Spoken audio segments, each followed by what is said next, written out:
Do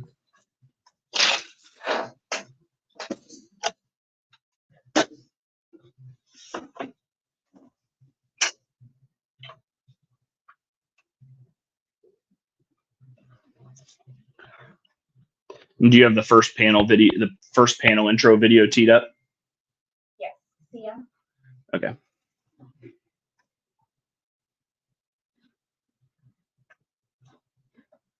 Smile good on my video. Yeah, look good.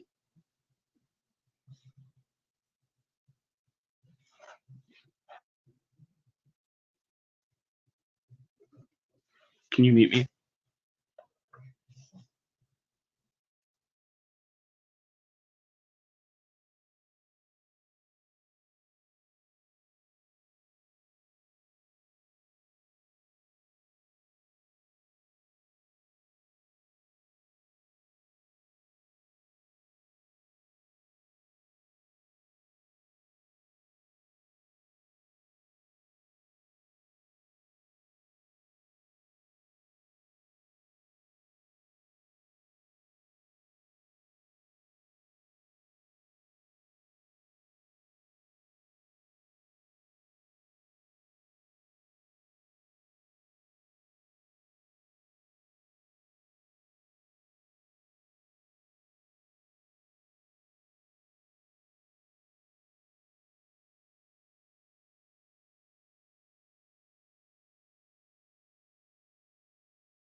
Here we go. I am Mark Reel Jr., the Father's Rights Attorney, and you are watching the Father's Rights Playbook book launch event. This book right here has been over 18 months in the making, hard-earned lessons from years in family court myself and years of running a family law firm that exclusively represents men and fathers. And I wanted to celebrate this occasion by getting together some of the coolest, most knowledgeable people really from all over the country to talk about their areas of expertise. So I'm excited tonight to bring you guys a panel on legislation. And speaking on that panel are going to be men who, in their states, have helped pass equal and shared parenting legislation. We're going to talk about fighting false allegations, one of the toughest things men endure, parental alienation, and then we're going to close tonight talking about the future and what equal and shared parenting is and where it is going. Now, the reason for the book, our reason for our event tonight is the release of my book. And this week, we have priced it as low as Amazon will allow us to price it. So if you're man or father going through family court, or if you just want to support the cause, for 99 cents, you can get a copy of this book on Kindle, or for about $6, you can buy this book and get a hard copy of it.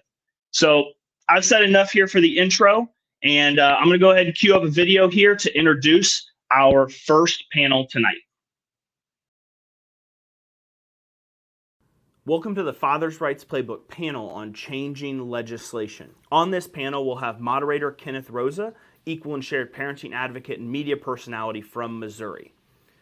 As panelists, we'll have Greg Hill from Our Children Have Rights in Florida, Mark Ludwig from Americans for Equal and Shared Parenting in Missouri, and Brian Vandiver from Cox, Sterling, McClure, and Vandiver PLLC in Arkansas.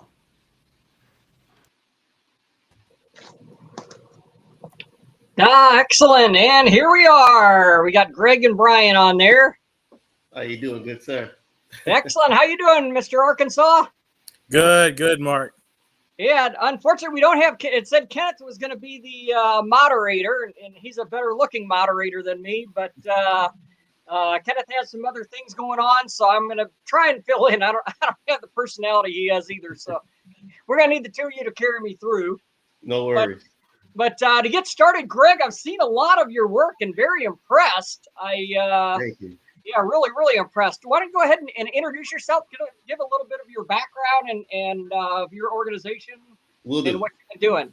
Will do. Thank you, Mark, for that intro.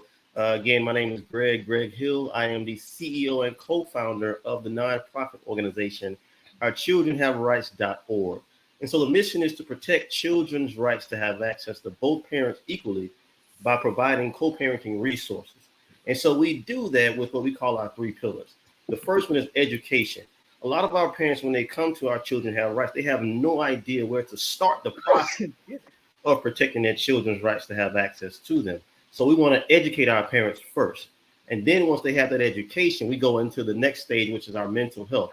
You know, most of our parents are in the fight or flight mode. You know, they want to argue with the other parent. They want to go straight to fighting with the other parent. And so what we want to do is have a conversation with that parent and relate to that parent. Let them know that, you know, hey, listen, we understand where you are, but there's a better way to handle this. And so by doing that, we relate to them and then we talk them off of that ledge, what we call fight or flight.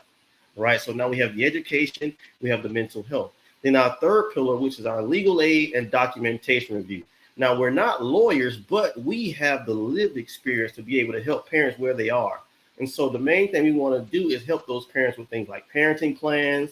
Maybe they need to prepare for mediation. Sometimes they need to prepare to even speak to a lawyer. So if you are educated on these things and your mind is right before you speak to a lawyer and you have some of your documentation in place, when you get to the lawyer, you can have a better opportunity to go into a courtroom and protect your child's right to have access to you. So again, Our Children Have Rights. The mission is to protect children's rights to have access to both parents equally. We do that by providing parents with education, mental health resources, legal aid, and documentation review. Excellent. And are you in Florida, Greg? Yes, I'm in Florida. So we're a virtual organization, so we can help in any state. You know, with our blueprint, I pretty much work, you know, wherever you are in the world. but we do tend to focus on Florida because this is where we live, and this is where my initial case was. And then, did you have a joint venture with Dunkin' Donuts or something? Yes, we had a My people. Dunkin' Donuts. It was excellent. Dunkin' Donuts treated us very well. We were able to put our information in over I think 90 stores here in Florida, and Dunkin' Donuts was able to raise us a substantial amount of money to help go right back into our program to help these children and families. So Dunkin' Donuts, we love them. That is awesome. I mean, first off, just because it's donuts, which I can't resist. But, Right, you can't turn out a donut. but seriously, the biggest key that we need to do is outreach. And man, what Right. a genius plan! I applaud you for that. What a great concept to reach the community. And I don't want to miss the opportunity to give kudos to my COO, Jake Hornstein, who has done an excellent job doing outreach, getting out into the community. I mean, if you see our posts, you'll see every other week or every week, we're out in the community, we're doing a back to school drive, or we're at some event where we're making sure that we reach the families and we reach these children and make sure these families understand they have a resource in us to help protect these children's right to have access to them. Oh, that is excellent. Now, how long have you been involved in the shared parenting issue, and how long have you had your organization? So this has been going on for about 2.5, almost 3 years now. We started this in 2020. So it was after my case. I was able to write the book, Our Children Have Rights. You can find that on Amazon. If you go and search Our Children Have Rights by Greg Hill. And I was able to write that book, and I wrote that blueprint out. I wrote that, that step-by-step guide. It was just a pocket guide, I want to call it. So I was able to write that. And then Jake and I got together and we started working in January 2020, to formulate the nonprofit organization and begin to reach out and help as many parents and children as we can. So we've been at this since 2020. Holy cow, you've done a lot in that short of time.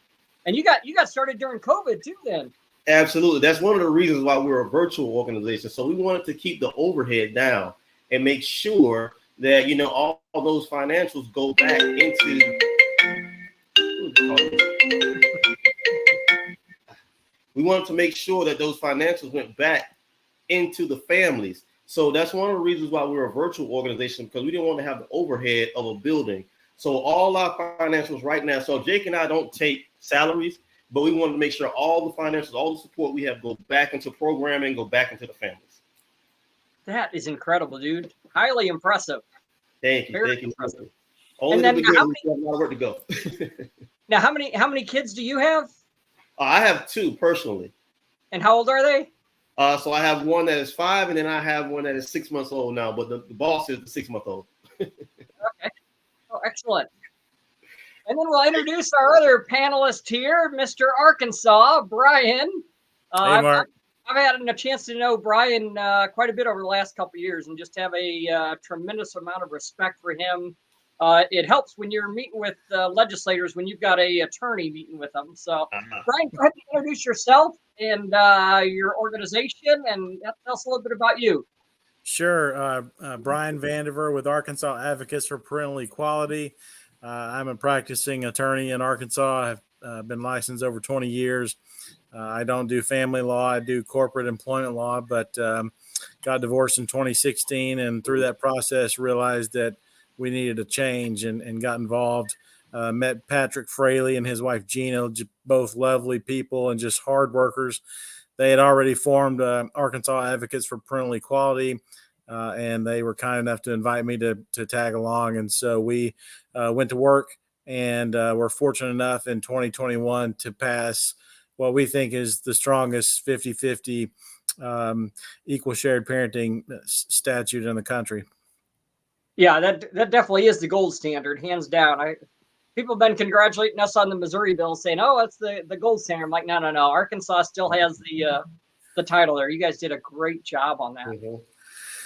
Well, thank you. We did a lot of things good. Obviously, the burden of proof with clear and convincing evidence is a high bar to chin, and protects parents and children. We had to concede on a few things, and so it only applies to new cases. And so I know the other states like Kentucky, West Virginia, Missouri, and Florida, I think their new preponderance presumption may apply to modification cases as well. I know it does in Kentucky and West Virginia, but ours is, we have to give some things to get some things in legislation. And so we conceded on that. And so for every new case in Arkansas now, though, you're going to have clear and convincing evidence to prove why there shouldn't be 50-50 equal shared parenting. That is excellent. Yeah, and we'll get into a little bit more in a little bit here on the details of the bills. And then go ahead and what's your how many kids do you have and how old? So I have 3. I have a 13-year-old boy, an 11-year-old girl, and a 6-year-old boy. And then my wife has 2 of her own, and so we have a blended family of 5.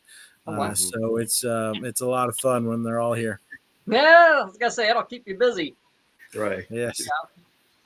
And then I'll go ahead and give a intro on myself. Mark Ludwig, the founder of Americans for Equal Shared Parenting.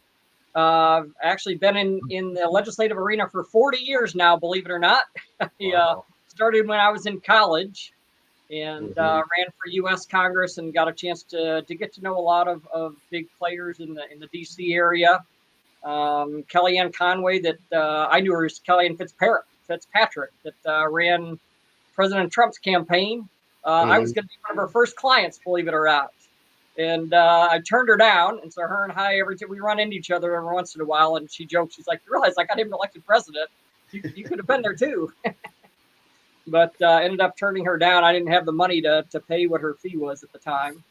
But been involved in legislation for a long time and had thought that by this point I would be governor of Missouri. I'd had a very specific plan of attack of how I was going to get there, and then went through a situation that most of us went through and found out that I guess that wasn't God's plan for my life. And maybe it was to use the connections that I have for a different reason.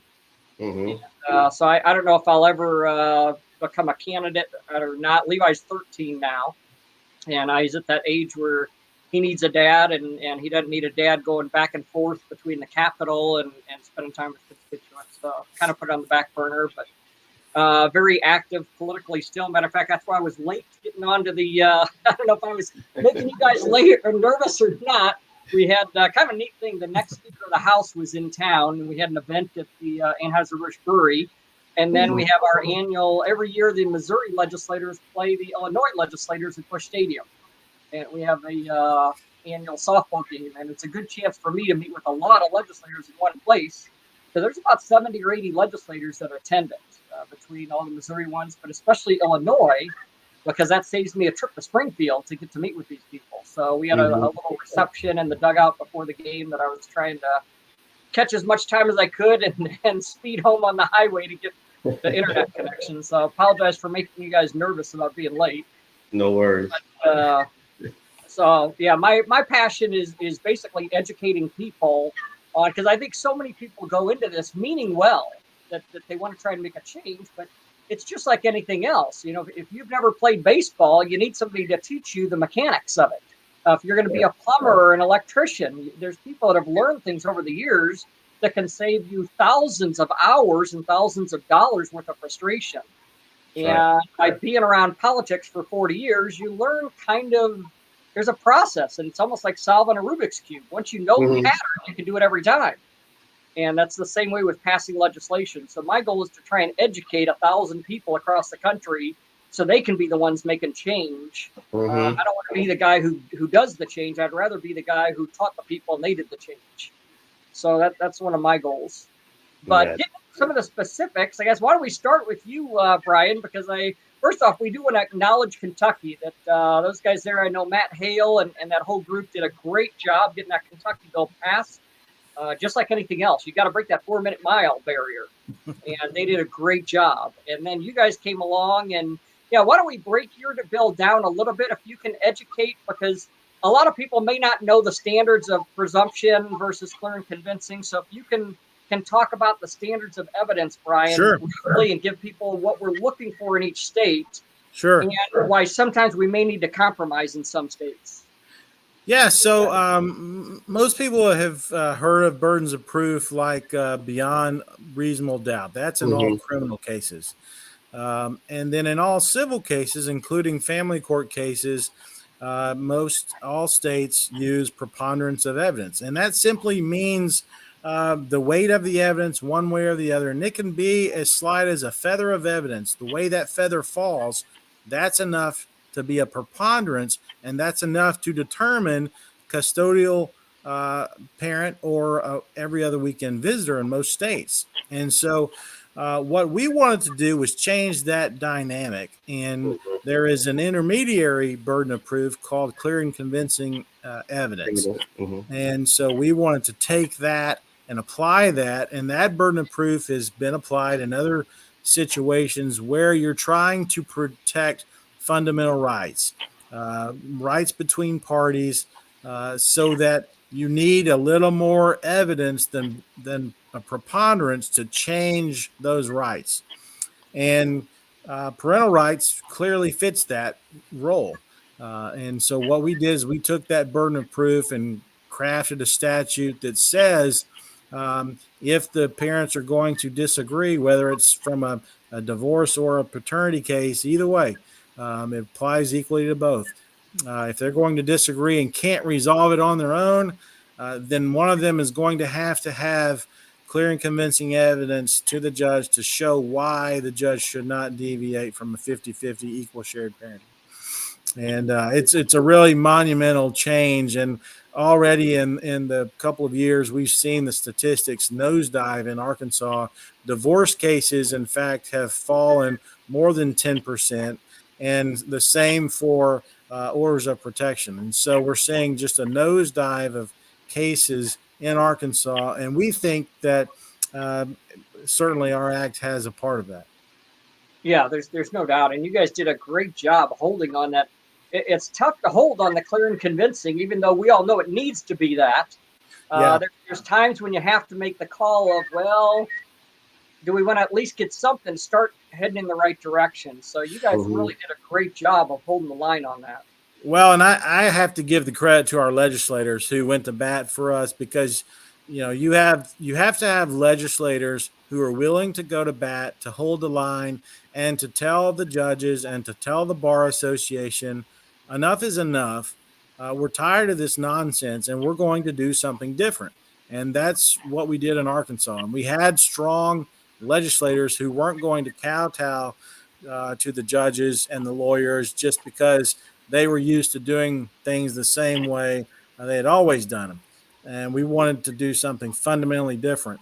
And I give credit to Senator Alan Clark and Representative Jimmy Gazaway, who sponsored our bill, and the others who rallied behind us to get it done. And really, you have to have that courage in the legislature to fight the system. And if you don't have that, then you're going to be swimming upriver almost immediately.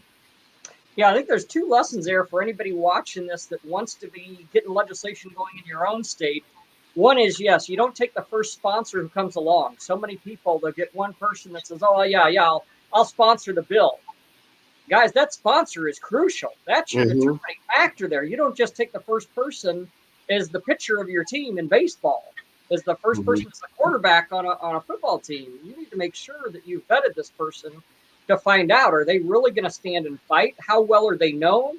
How well are they liked? What's their reputation like in the legislature? Because I've seen a lot of states. I've been active in 29 states so far, and I've seen a lot of states where it was the sponsor that kind of killed the bill. So number one is do your due diligence and research on getting a good sponsor, which you guys did a great job of. And the other one is to applaud you guys. You and Patrick and Gina did a great job of building that relationship, because you've got to make sure that you've got a relationship. Legislators don't mind going to bat, but they like to know that somebody's there helping and encouraging them, because they're not getting a lot of support and encouragement. And we need to make sure that we build those relationships to let legislators know how much we appreciate them and that we're a resource for them. Because during the legislative session, in most states, they're dealing with at least 1,000 bill ideas. Some states, I think Pennsylvania was up to 5,000 bill ideas last year. So imagine you're a legislator. How are you going to educate yourself on that many issues? There's not enough time in the day. You're going to lean on people like a Brian, a Patrick, a Gina, to say, hey, what about this? What about this? And it's people, the advocates, that educate the legislator, saying, hey, we need clear and convincing. Can you do us a favor and really stand firm for this?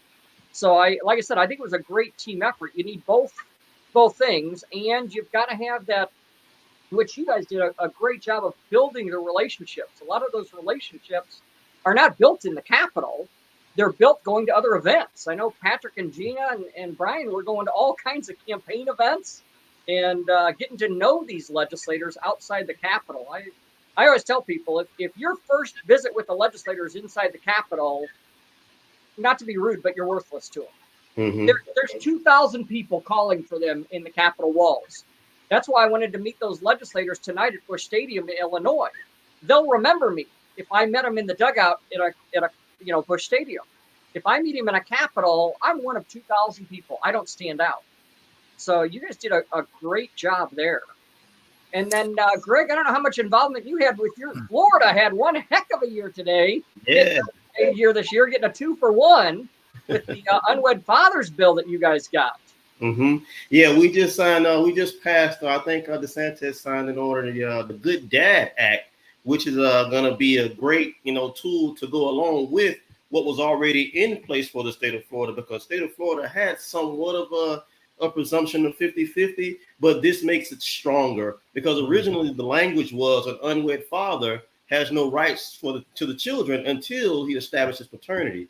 But now with the Good Dad Act, the rights are there at birth, and then the paternity makes it stronger and help when you go and get the parenting plan. So it's a great move here for the state of Florida. I didn't have anything to do with it directly, but I want to believe that the work we're doing with people like the Children's Services Council, with the Florida Coalition of Children, with Miami Foundation, with all the people that we all come together and go and help our legislation understand what we're having out here in the communities, and then we can kind of bend the ear and kind of get them involved and help them understand what is going on with the parents. So now we have what we call what I call a top down, bottom up approach. We have to make sure these parents understand what is going on, and then we want to make sure the legislators understand what's going on, so then we can meet in the middle and do what is in the best interest of these children. And so that's what we've actually been able to do here in Florida. So it's been a lot of great work since I've been able to start this thing, man. It's been a lot of good work with a lot of organizations, and we're kind of on the same page. We're all going after the same goals. So it's a good thing going on here in the state of Florida, man. I'm very proud of the work that we've been able to do. Yeah, Florida did. I know NPO worked very hard. I know Chris Felder, and I hate to mention names because I leave people out, and I never mean to. I know Michael David has been working on it for years down there, and a lot of other people. And we came close a few years ago with 686 when the bill passed that had both parts, and then Rick Scott ended up vetoing it. Right. We finally had it, but very exciting to see Florida get both the 50-50 and the Unwed Fathers Act. Yes. That was awesome this year for Florida. Yeah, and so hopefully, we can be a blueprint for other states. And I know Arkansas is one of the ones that Florida actually looked at, but I think you got the first to get a true 50-50, if I'm not mistaken. Convincing, I think. Yeah, Kentucky. I know Arkansas was first in some parts of it. So I think we're all looking at bits and pieces of other states, and so we'll take the best of those and put them together and try to make the best out of all of it for these kids and these children and these families. So I think everybody's doing some great work. This country is really turning it around.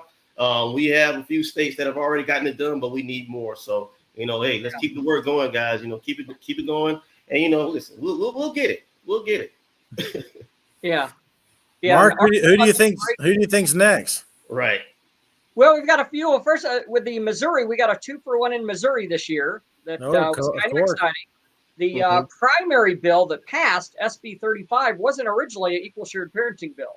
It was actually to deal with due process for arrearages before you could take someone's license away. And, because you could take somebody's professional license away for $2,500 with arrearages. Well, as everyone knows, from the time you file for modification, it could be 9 months before you finally get a hearing. Well, by then you're already behind. And how are you going to pay your child support if you've lost your driver's license as a truck driver, or you lost some other professional license? So Senator Carla May, who's a Democrat, normally we don't get as many Democrats, but Carla has been a fighter for us. And she filed a bill that says you have to have due process, that you have to take into account someone's ability to pay, what do they need this license for? Do they need it to get back and forth to work? Do they care for children or elderly parents that they need that license for? Is there a medical reason? And then was there an intentional? Did they lose their job that maybe the company went out of business, or, you know, what they do for a living became obsolete? So she's got a lot of factors in there, and it was actually a great bill. And we added our bill onto hers, and then she added her bill onto ours, and it turned out hers was the one that crossed the finish line. So our bill ended up passing. Linda Roitzo was the one who started everything 9 years ago with NPO, that Linda's been at this. And then Kenneth Goins came along with Linda and helped write the primary part of the bill. And then Jeremy Roberts and Jeff Miller came along and did some really good tweaking to the bill that added some really neat points to the bill along the way. So it was just a neat team effort. And total in Missouri, we're having a big event October 1st. That matter of fact, Mark Reel is our #1 sponsor so far for the event. But it's going to be an event for all events. We've got, as of right now, 23 legislators committed to showing up for this event. We've got them coming all the way from Pennsylvania. The state rep who's sponsoring the Pennsylvania bill is driving in. I'm pretty sure, Brian, that Jimmy Gazaway is coming. Alan Porter sent me a text last night that he's going to try and make it. We've got 2 coming from Illinois now, and possibly 1 coming from Indiana.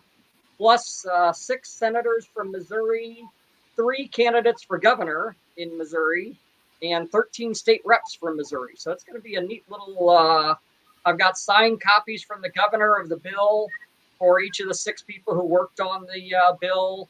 So it's going to be pretty, so anybody in the country, I encourage you to get there. It's going to be something you're going to want to tell your kids and your grandkids someday that you were there at that event. It's going to be a pretty neat event. So, well, congratulations to you, Mark, and everyone in Missouri. It's a job well done. Absolutely. Keep up the good work. Yeah, it was a great team effort. Like I said, a lot of great people. But then moving on, like you said, the next states, I know Ohio, Mike and Elizabeth McNeese have been doing a great job, and especially holding the line on clear and convincing. Ohio, there's only 2 reps that are holding it up in all of Ohio. Unfortunately, they're the most powerful reps. But Mike and Elizabeth have been doing a great job there. I think they probably have one of the strongest chances. The second strongest chance, I think, is South Carolina. Last year, South Carolina had 60 co-sponsors, and we ran out of time. We were about to have a hearing, and I was trying to figure out whether I was going to be able to fly out or I was going to have to drive out, because we only had like 2-day notice for the hearing. And it turned out the time ran out that day on the hearing, so we didn't get it. But John Gallman's been doing a great job. So I think South Carolina has a very, very good shot. Indiana has a very good shot. I was just at Indiana last week, and we've got a lot of influential legislators in leadership positions that are going to be helping us out in Indiana this year. So Indiana is one of the top 5. Idaho has a great chance, and Oklahoma. I think those are the next 5 to watch. For this coming year. But it's the trend is moving across the country without a doubt. We tend to be making a lot more progress in red states. So don't give up if you're in a blue state, though. New York has made great progress, and New Jersey too. Yes. Both of those have made a lot of progress, but for some reason, if you're a supermajority red state, we seem to be running the table on those right now. So may as well take it while we've got it. Right. So, Brian, you want to talk about any other follow-up bills? Were you involved in the Cadence law where we were on defense on that one this year? Just a little bit. Our organization kind of worked behind the scenes to kind of stop some of the what we viewed as more aggressive DV bills that were contrary to what we were trying to accomplish. So we were happy that we were able to accomplish some of that on the legislative effort and play defense this past session. I think going forward in Arkansas, one of the things that we would like to look at is the modification aspect, because modification cases are still decided under the joint custody is favored status, not a presumption of 50-50. And so, how do we address that now that we have the presumption for new cases, and what constitutes a material change in circumstances? I think some of that we're going to look at maybe trying to codify and tweak a little bit to help parents in modification cases. Okay. Yeah, because I know those cadence laws. I know California has a horrible one that sadly is making a lot of progress. And I mean a lot of progress, where they're trying to ban certain reunification therapies. And I mean, they are really going off the wall out in California. Colorado, they did the same thing in. So that's really sweeping across the country where they're trying to get those laws passed. So we get excited about passing the favorable bills, but when I was at Busch Stadium earlier tonight, I was meeting with a bunch of legislators. They said, once you pass a bill, it not only is that not the time to be, raising the trophy, that's the time you better watch out, because they're coming behind you with a flank attack somewhere. So you have to make sure that you're watching these bills. Go to Legispan and watch what bills are coming up, because a lot of times they're going to be doing, and right now we know for a fact, all these radical DV groups, and there's nothing clarify. I think everybody's in agreement with me. I have no problem with the legitimate domestic violence groups. None of us want to have domestic violence. The challenge is there's some radical domestic violence groups that have figured out how to get federal grant money if they can make it appear like there's more domestic violence than there is. They're not interested in making change. They're interested in getting a $300,000 grant so they can hire two of their relatives at a $50,000 a year salary. They're not making any changes whatsoever. And sadly, they're hurting the legitimate domestic violence groups. Right. I have no problem working with the legitimate domestic violence groups, and a lot of those are very good to work with. But sadly, it's the radical ones that are out there that are getting these laws changed that we really, really need to watch out for. And most of the legitimate domestic violence groups will acknowledge that having a father involved an equal amount of time or near equal amount of time helps prevent domestic violence, because we have such a high statistic of violence from stepfathers and boyfriends and things of that nature. So when you have the biological dad involved and present and a part of the child's life, that's going to help prevent domestic violence. And most of the legitimate groups understand that and will acknowledge it. Yeah, I've noticed the same thing. And especially when we have the research on our side showing that if a child was abused by the mother or the father, 67.4% of those, it was the mother that was involved in the abuse, not the father. Right. So and it just makes common sense. I was talking to Ben Keithley, one of the legislators here in Missouri tonight at dinner, and he made the same comment. He said it just makes logical sense. Who's going to abuse their child, their own father or a stepfather or a boyfriend? It's the stepfather or boyfriend. If you think common sense without even hearing the statistics, you're going to think, wait, that just makes sense. That's where the challenge is going to be. So we need to keep the fathers involved. And I did forget, while we were talking about legislation, I forgot about Texas this year that had a very good year, getting 3 bills passed. Yeah. The one that I know Robert Garza was one of the primary people working on was that time taken, time back, where if somebody files a bogus restraining order that proves out to be bogus, that they're going to get time back for the time that they missed out. So I do applaud Robert for that. And once again, I hate to mention names because I know I'm leaving people out. I've never seen so many great leaders as I've seen in Texas. I mean, they literally have 20 or 30 leaders that any one of those are just super, super strong leaders that have been working down there to open pathways for this. And, Josh Jaros, David Bellows, Stuart McMillan. Like I said, I hate to mention names, but they just got a bunch of great people that helped pave the way for some of these bills. So really, really proud of that Texas group. The Texas is on a 2-year cycle. I know that's right. Arkansas is on the 2-year cycle plan too. There's a lot of states that are like that, where Missouri, the majority of states are on 1-year cycle, where every January 1st you start over and you can file a bill. The majority of states are or not majority, but there's a percentage of states that are on a 2-year cycle that you can only file a bill that doesn't have to do with the budget every other year. So kind of a challenge, and that's where Texas is for next year now. Texas, nothing can be filed, so they have to wait another year to be able to file more bills. But yeah, just really, really pleased the way I see things going across the country. And the biggest key is I think people are starting to realize how to get change made. Years ago, there were people that I understand they were upset, but they were playing right into the narrative. The radical domestic violence groups and the Bar Association gives the perception that this is just a bunch of angry dads that have anger management problems and probably shouldn't be dads anyway. That's right. And what would happen is we would get people, they just had their kids taken away. They're upset, and I understand that. Trust me, I've been there, so I understand being upset. But the challenge is you go to the Capitol and start threatening legislators. You're feeding right into that narrative. And if I'm a legislator, that's not the kind of person I want to be working with. And over the last few years, we've done a very good job of getting people to realize you're much better off building a relationship in a professional manner with legislators instead of threatening them. You may win the battle that way, but you're going to lose the war. Legislators do not want to be around people that they think are going to be that, because their attitude is, what happens when you're that upset with me, down the road? If you start talking about how upset you are at your spouse, one of the number one tips that I tell everybody if they're wanting to get involved in legislation is you've got 30 to 60 seconds max to talk about your story. From that point on, we don't want to hear your story anymore. What we want to hear about is why the laws need to be changed for the benefit of everybody. A state rep or a senator isn't going to change a law for you.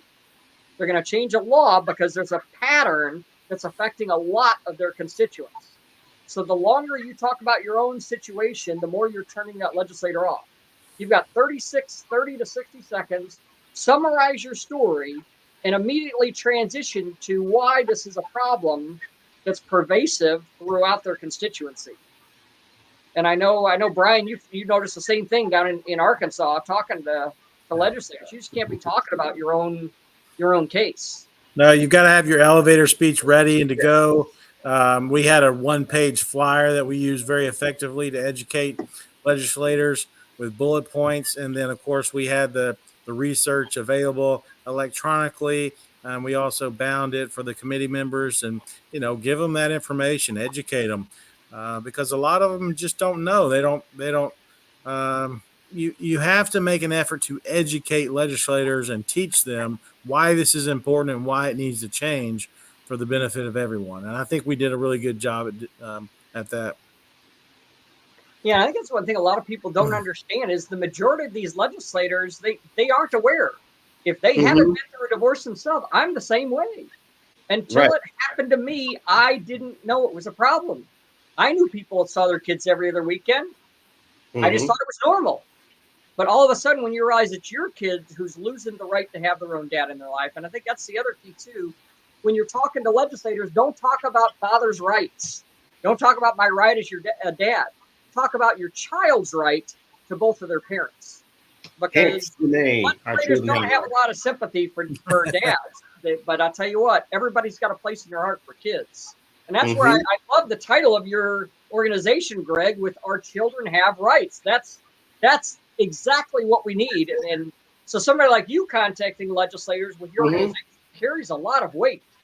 Absolutely. And we get the opportunity to send them some of our reading materials, some of the stats, and some of the educating the actual legislators. If we can educate the legislators and we educate the people and we can meet together, then we can make true change. So you're absolutely right. I believe in everything you're saying. We have to educate the masses, educate the legislators so they understand exactly where we're coming from. And like you said, if we go in barking at them, they don't want to hear it. So it's important that we educate the actual legislators first. And then once they have that education, they say, okay, well, now I understand where you're coming from. What can we do to help? That has to be the approach in every state in order for us to make true change. And I would say it's also, Mark, what I've seen, it's a generational concept, because the younger the person, whether it's a legislator or a judge, it tends to be the younger generation is getting it more and more. And as legislators and as judges cycle out and we have new blood come in, they're going to understand, hey, wait a minute, the way we've been doing things is not right. We need to change things. So it's very much a generational component to this. And when you talk about Gen X and below, I think our generation and others younger than us are getting it. It's the older generation that they're just going to have to run their time out on the clock or be replaced somehow. But I don't know if you've experienced that as well, Greg or Mark. Yeah, I think you've hit the nail on the head, because I think my generation, I grew up in the Beaver Cleaver age, back in the 70s, where my dad, I still remember the first couple in our neighborhood that got a divorce. And it was like, oh my gosh, they got a divorce. It was like unheard of in our whole neighborhood for someone to, and there was only one couple that I knew of on our street that ever got a divorce, all the way up through when I graduated from high school.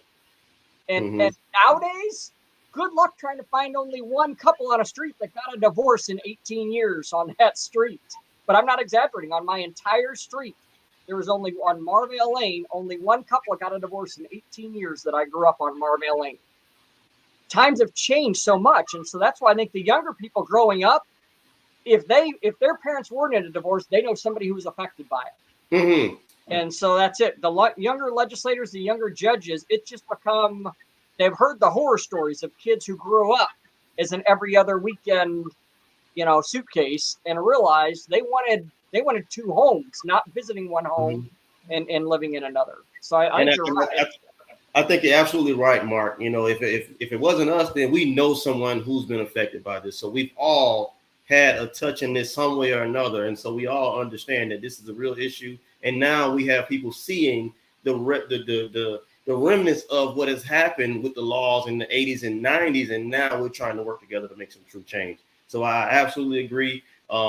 It's cyclical. It's starting to change. People that are starting to age out, and people are starting to get it, especially the younger people who are actually touched by this. And they understand that we have to do something, or else, we're going to run our own communities and our own country in the ground by not doing what we're supposed to do for these children. Yeah. So I think going forward, because we're in the wrap up time in the next few minutes here, but going forward, I think the biggest key is that hopefully everybody, and that's why I love seeing everybody come together for Mark's launch of his book. Absolutely. So many times in our community, we get the drama of the infighting, and this person gets mad at this person. And we've got to get to the point where that turns legislators off, because legislators don't have time to do research to pick sides. All they know is those people seem to argue a lot. I'd rather not even touch their issue, because I don't know who's right and who's wrong. I'm going to spend time with these people over here.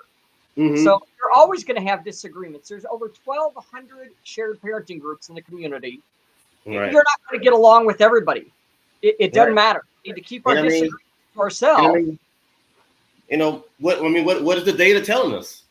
The data tells us that, hey, having these parents work together for these children is the best thing for these children. That's what the numbers are telling us, what the data is telling us. You've collected enough data to understand what is the right thing to do at this point in time. So numbers don't lie. Yeah, and that's it. I think that's it. Is if we're telling legislators we want to have equal shared parenting, we need to learn how to co-parent within our own community. That's right. And work together with organizations. We all agree on 95% of the stuff.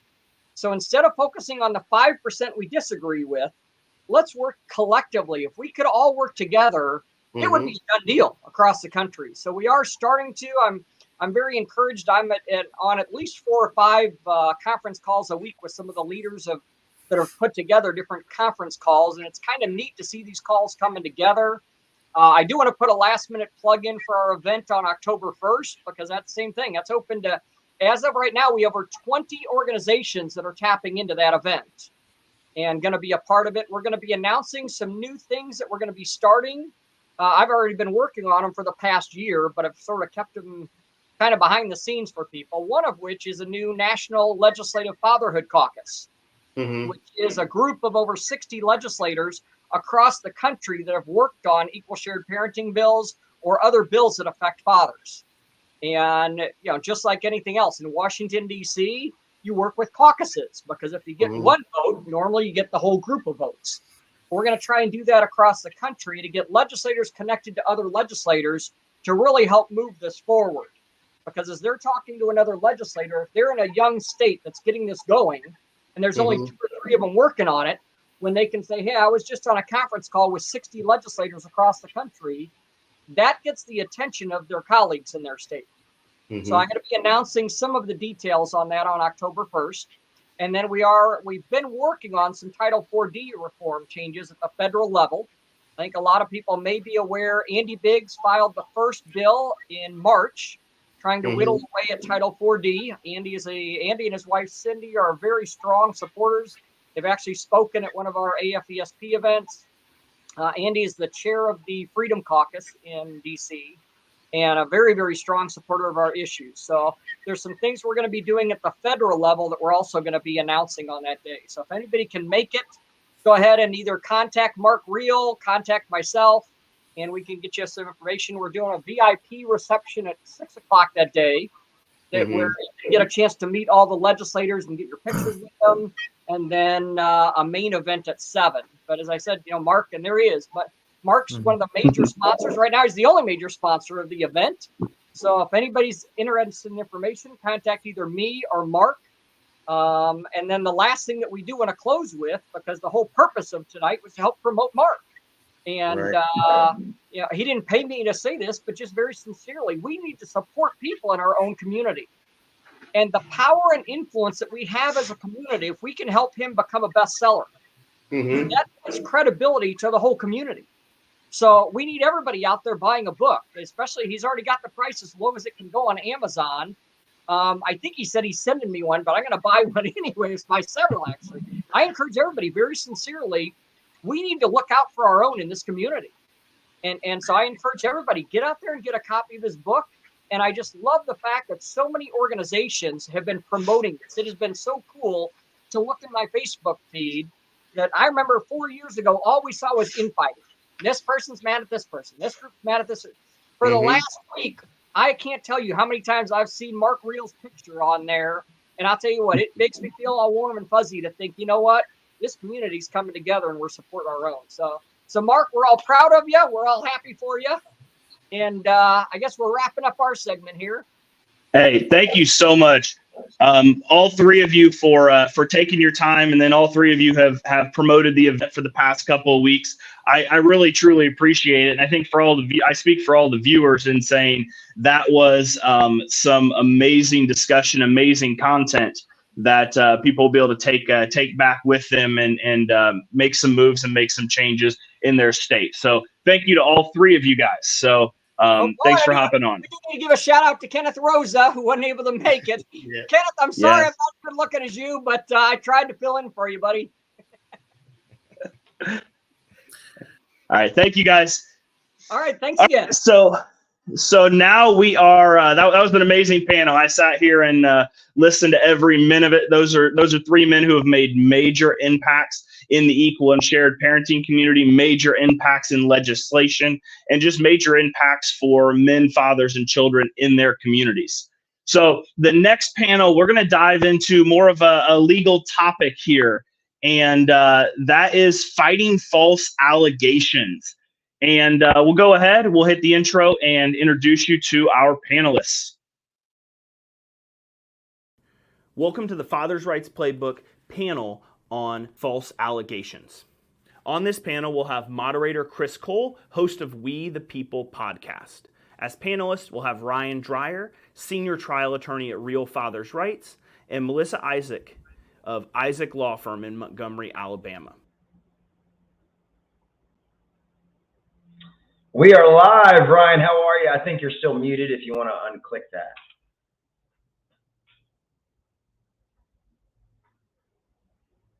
We'll get Ryan up and going so we can get his looks like his mic's still muted at the moment. Melissa Isaac may be joining us shortly. We don't know exactly what's going on, but she may be popping on here in a little bit. Ryan, there you are. You're unmuted now, sir. How are you? Hey, I'm doing great today. How are you doing? I'm doing wonderful. Ryan, we've never been on a podcast or a show before, so I'm going to let you introduce yourself. I'm also a podcast host, so I'm going to kind of treat you as the guest, and you and me will kind of just divulge into conversation between the two of us, and hopefully Melissa will be able to join us soon. Outstanding. That sounds great. So my name is Ryan Dreyer. I've been a family law attorney for 11 years. I previously focused my practice in Orange County for Patterson Law Firm. I've been over with Mark for about a year now as a senior trial attorney. Prior to coming over with Mark, I've done over 100 domestic violence trials, and I've done probably about another 100 in the last year, just representing fathers in the day-to-day. So we see a lot of use of the domestic violence laws to gain an unfair advantage in child custody and visitation cases. It also is used in some instances to prevent a male or a father from receiving spousal support, because there's a presumption against receiving spousal support to someone that has committed domestic violence. So it has broad-reaching implications when you look at, is there a motive to bring up false allegations? And there absolutely is, especially when you look at the fact that domestic violence laws or domestic violence restraining orders are granted on a preponderance of evidence standard rather than a clear and convincing evidence standard. So it's very easy to get a restraining order, and I think shockingly easy to get a restraining order if you're a man. I think it works both ways, but the majority of domestic violence cases are brought against men, right? So we have to be very careful in how we combat domestic violence cases, and then further into the child custody cases, because people love to basically try to throw the dad under the bus for sometimes very innocent behaviors that are conflated or are blown out of proportion. And so part of what we're doing when we are putting on our case is we're defending their allegations and providing the complete history to the judge, right? The judge is the trier of fact. I practice in California. And so I've practiced in pretty much every family law courtroom in Southern California, all 5 Southern counties. Some judges are very tight with domestic violence orders, and some pass them out for text messages, right? So that's the kind of general overview, but my practice is generally related to trial advocacy, of finding the truth behind matters. And so part of also what I'd like to do today is put the information out to men of, hey, there's certain behaviors that you think are innocuous, but end up having you lose custody, right? And we could probably talk about that more later. Yeah, one of the notes that I took, because I had a few questions as the moderator, I wanted to be prepared and discuss with you and Melissa, who's unfortunately not here at the moment. Hopefully she can join us, being that you guys are both attorneys. I'm not an attorney. My expertise for the family court is more of a victim and a father, as well as my kids being victims to things like false allegations. I have a good set of my own that I may mention in a few minutes. But like you had said, what are the typical tactics on using false allegations to sort of muddy the water in the litigation process? Well, a lot of the times you'll have a he said, she said, and a domestic violence restraining order can be granted on a he said, she said basis. If the judge just happens to find the other party a little bit more credible than you, that's all it is, right? We have different standards in law. We have proof beyond a reasonable doubt. That's our criminal standard. That's our highest standard, right? But we also have a clear and convincing evidence standard, which is used in California for elder abuse cases, for civil harassment restraining order cases. Unfortunately, in California, we have a preponderance of evidence standard in determining what is domestic violence, right? So one of the big instances that we see is that they will build a pattern of cases going back years and years and years, right? And a lot of times my clients won't even remember this alleged incident that occurred because it didn't occur, or it was a small incident that was basically making a mountain out of a molehill, right? And so that's where we have to find completeness of a record, right? So, as a father, you have to expect that anything that, especially if you're in a difficult relationship, anything that you can and do say over social media, over text messages, over emails will be used against you. So those angry comments where you've just had enough, and maybe the children are being kept away from you, maybe you haven't seen the children and you've seen them every day of your life, that guys lash out sometimes, right? Yeah. And they make comments that they don't really mean and have no history of violence, right? So I think what shocks a lot of guys is the fact that they can have a completely clean criminal record, that they can be great providers, that they can be a stand-up father and have been there for their children every day, and somehow a small incident takes away their right to custody for 1 year or 3 years or 5 years, right? And I think it blows people away. There is a circumstance I see a lot, which is where they pay for the dad pays, or the father or the parent pays for a cell phone, and they get into an argument and they take that cell phone away. What a lot of people don't realize is when you take that cell phone, you're basically almost creating a false imprisonment standard. It is a separate crime and you can be convicted of it. And it also goes to basically a coercive control element. And a lot of men don't understand that. They think that it's an innocuous fit, but I've seen restraining orders granted on that. Another thing that I'd like to say about false allegations is, say you have false allegations and they're ridiculous and you're upset and your child is now taken away from you for 21 days, right? And then you get there and you answer ready, but the other side still gets continuance sometimes, right? And so now it pushes another 21 days. And I've watched my clients deteriorate physically and mentally, and they can't take it anymore. And so they lash out and they break that restraining order. And one of the biggest problems that I've seen is the fact that I've gone in and refuted every allegation that's been made against these clients, but they violated the restraining order, sometimes even innocuously, by having a third party talk to them, or other instances where there's no real threat, but they can have a restraining order granted against them simply because they didn't follow the restraining order.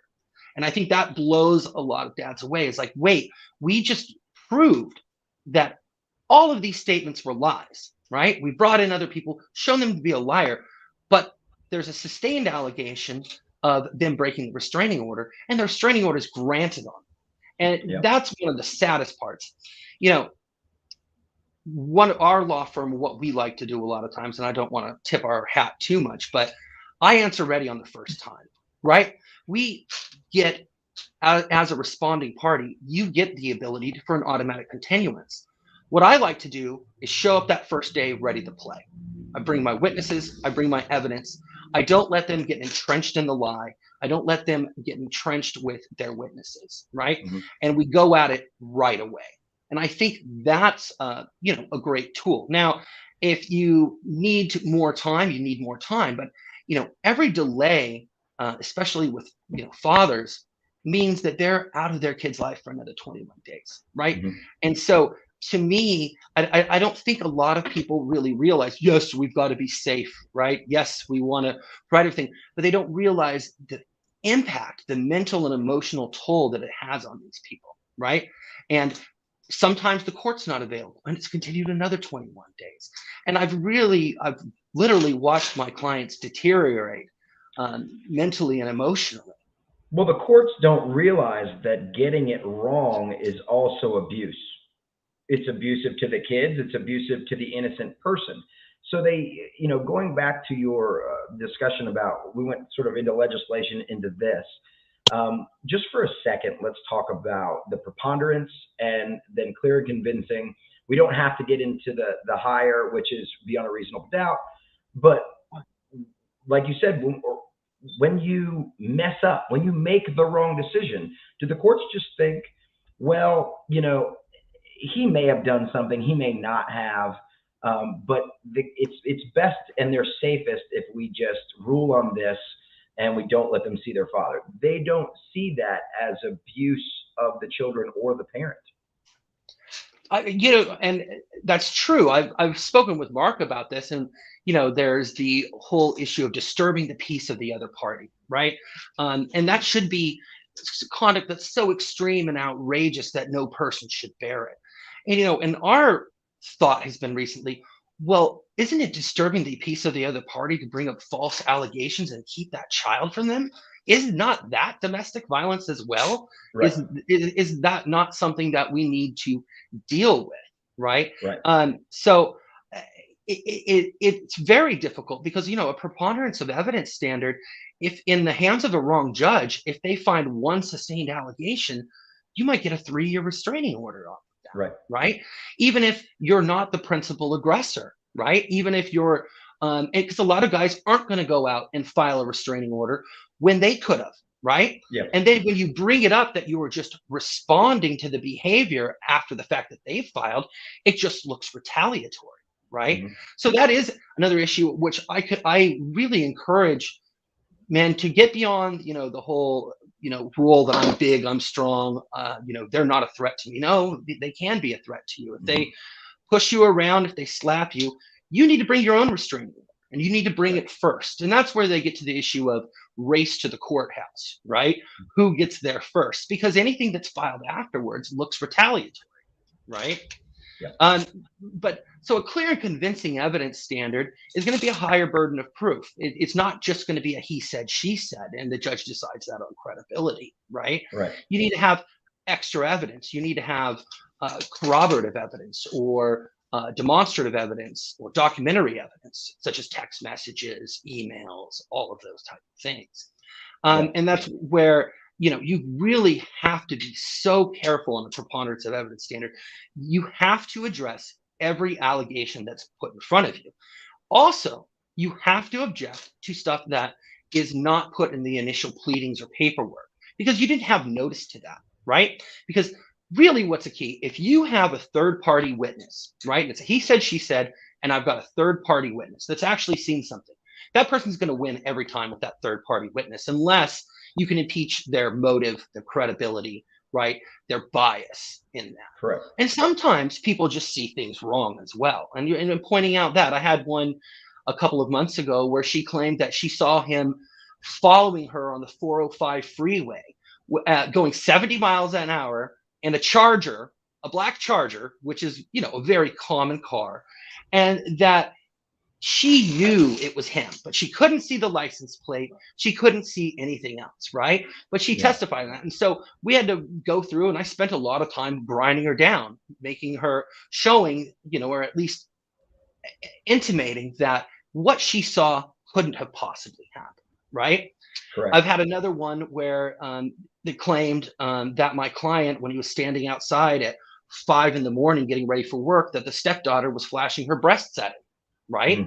And we went through and took all the pictures showing that from where she said he was standing, he could not have possibly seen the daughter, and the daughter couldn't have seen him because the roof went up in a V shape that didn't allow him to see it. Right. So that's where you've got to take it out of a he said, she said in a preponderance of evidence standard. Right. And so a lot of times that's why I want to go forward first. But if you know that you have a weakness and you need to get the extra evidence, then you do have to continue the matter, right? Because again, it is such a low burden and such a low standard of proof. Exactly. And I mean, and that's the funny thing. We're talking about criminal allegations without criminal standard of evidence. So it's sort of counterintuitive that you would have such a low burden of proof for such a, I mean, domestic violence is a crime. You go to jail for it. It's a felony. Am I correct? Correct. Well, it can be a wobbler, which means it can be either a misdemeanor or a felony. But you know, if you put your hands on someone, it's most likely to be a felony abuse claim. So let's talk about this. You have a allegation of domestic violence or threats being made. Your kids are kept from you. Keep in mind, like, if you threaten the other parent, or in as a father, in my case, the mother of my children, but there's been no threat to the children, why is it that they take the children when they should just put a restraining order on you against the mother or father in the incident, and never remove custody of the children when the children were never in danger? and you know, that is one of the ones where if you know you're going to lose the battle, you regarding the underlying allegation, that you really put it in as your role as a father, because sometimes judges will try to limit that, say, well, I just want to hear the domestic violence, but they're also going to make a ruling on custody as well. And so that's why I really will put out, are the kids there? Did the kids witness anything? Right? Did they witness anything? Did they see something? Did the father communicate with them and bring them into the conflict? Because I think it's very important that the presumption under Family Code 3044 is that there should not be shared joint legal and joint physical custody, right? And that's where really the attack comes, because they take you out joint legal and joint physical, right? And then that really emboldens some people to say, well, then the father doesn't have any rights. Now, that's not true. Even without a joint legal custody, you have rights to the school information and all those other things, right? But I think you do have to be very careful in describing what is their role as a parent, because judges a lot of times, and the opposing counsel, are going to try to limit it just to these 5 incidents. And what you need to do is expand it out. And judges don't like that, but you need to give context, right? We need to give the whole family dynamic. And so it is difficult. You do have to fight to establish that, right? At some points. Because there's one thing if the child comes in and testifies, an older child comes in and testifies, but for the most part, children want nothing to do with it. Most children just want to be with both of their parents. They're part of both their parents. And when mom's saying dad's a monster and the child knows it's different, it brings some level of cognitive dissonance to this child, right? They can't understand it. And it's even worse with young children, because now they feel like my dad doesn't care about me. My dad, even though dad might be fighting in court, might be putting down, tens of thousands of dollars in their fight, right? What's the spin at home, right? And that's realistically, if the judge does make a ruling that limits to monitored, you need to do everything that you can, right? If they say that there's a damaged relationship, then you need a reunification counseling. You need to still be able to be at sporting events if you can. So you can also, even if you're losing, you can modify the restraining order, right? So I think sometimes people give up too early on that, right? Maybe they made a mistake, right? And they know they made a mistake.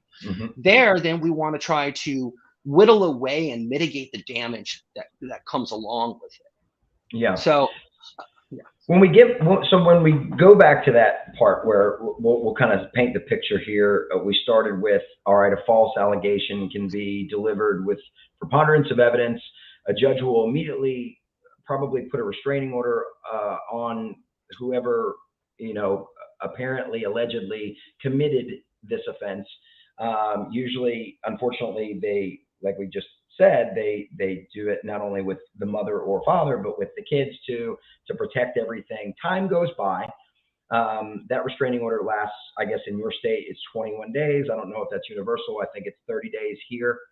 And let's say 30 days pass, no incident. That restraining order is then dropped.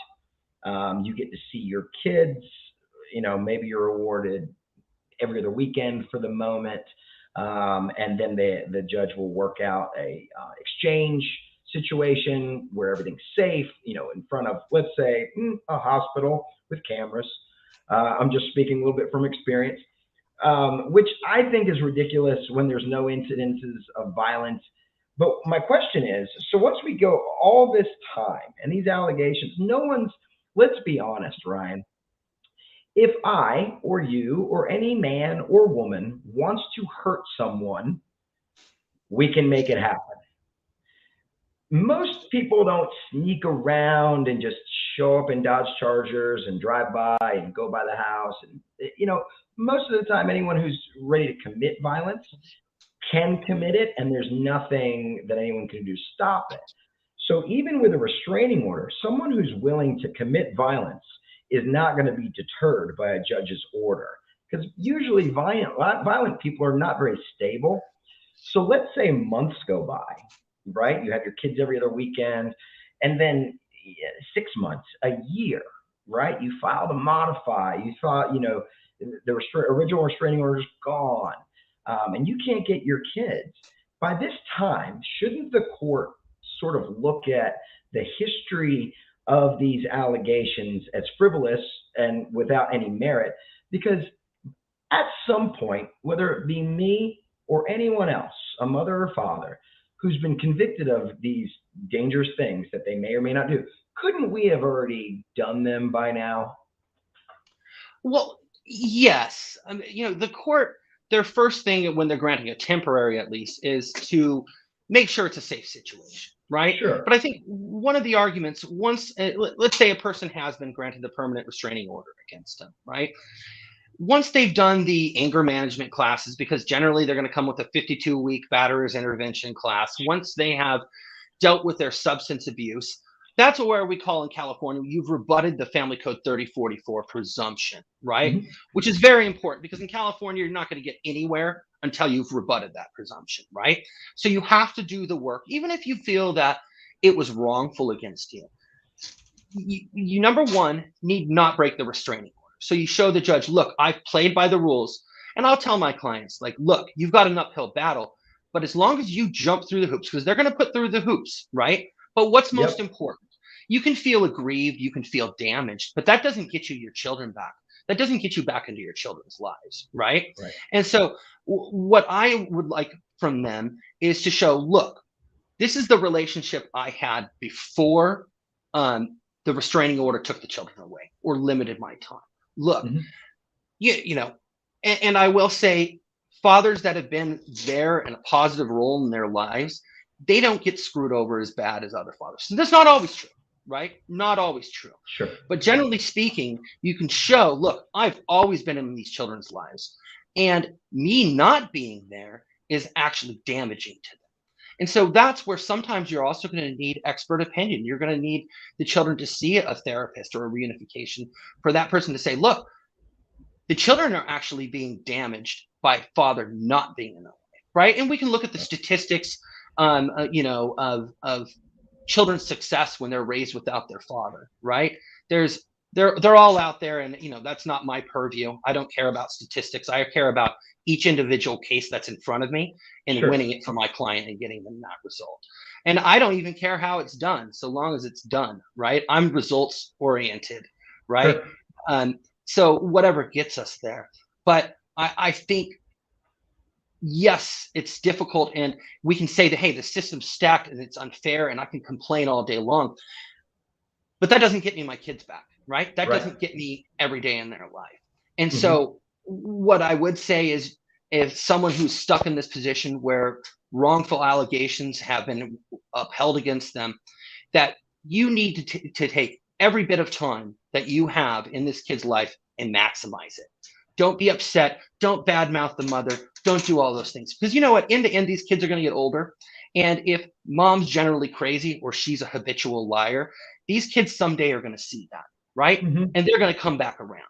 So all you can do is take care of your side of the street, right? All you can do is do right and be the best father that you can be, and be an advocate for these children at all times. And if that means you have to file modifications and point out if you think that the children are in danger, you've got to do that, right? You've always got to be there as a final barrier and buffer to protect the children. Because I mean, I'm a father myself. I have 2 young children. I would do anything for them, right? And sometimes that means, eating crow and having to deal with an unjust situation and pulling through it. But I think if you have that positive approach and positive outlook, you're going to get there. America loves a comeback story. America loves, people that rise up from difficult situations. And I think most judges are going to give you that chance. Maybe not all. And that's why we also have to be careful, in using our motions to disqualify judges. If, there's a couple judges, I'm not going to say in what county, that the second I see one of my clients comes up, I'm disqualifying that judge, right? Because you're going to have an issue where maybe some judges do it where they'll allow the pleadings or the petition to come into evidence, and then you just cross-examine, right? Which is a complete travesty of justice. They need to put on their case, and you need to be cross-examining them in live time, right? Because a lot of times they'll have the initial lie down, but they don't have the surrounding factors down. And so you need to be able to use their prior statements with their statements in court to be able to cross-examine them and do those types of things, right? Right. So I kind of got a little off topic at the edge, but No, fine. realistically, to me, it's no matter what happens, you have to stay in the game. You can't just give up. And I know that so many dads, they just give up or they run out of money. You've got to keep pushing, because in the end, if being a father is easy, being a good father is hard, right? Is making Right. those difficult decisions. Yeah, you can. I mean, you could definitely just pay your child support, see your kids on the weekends, and kind of accept it. And for some, they have to. For some, they they grind and figure out how to find an attorney that'll work for them. Again, it's in Mark's book. One of the chapters is finding the right. One of the I think it's a chapter is finding the right attorney. They make bad apples everywhere. You can attest as being an attorney. You've probably seen them. I know Melissa, who's not here, has. She's said to me one time during one of our podcasts that she's a little bit disgusted sometimes that she is an attorney, but she knows that in order to make change, she has to play in the mud, and sometimes it's with dirty players.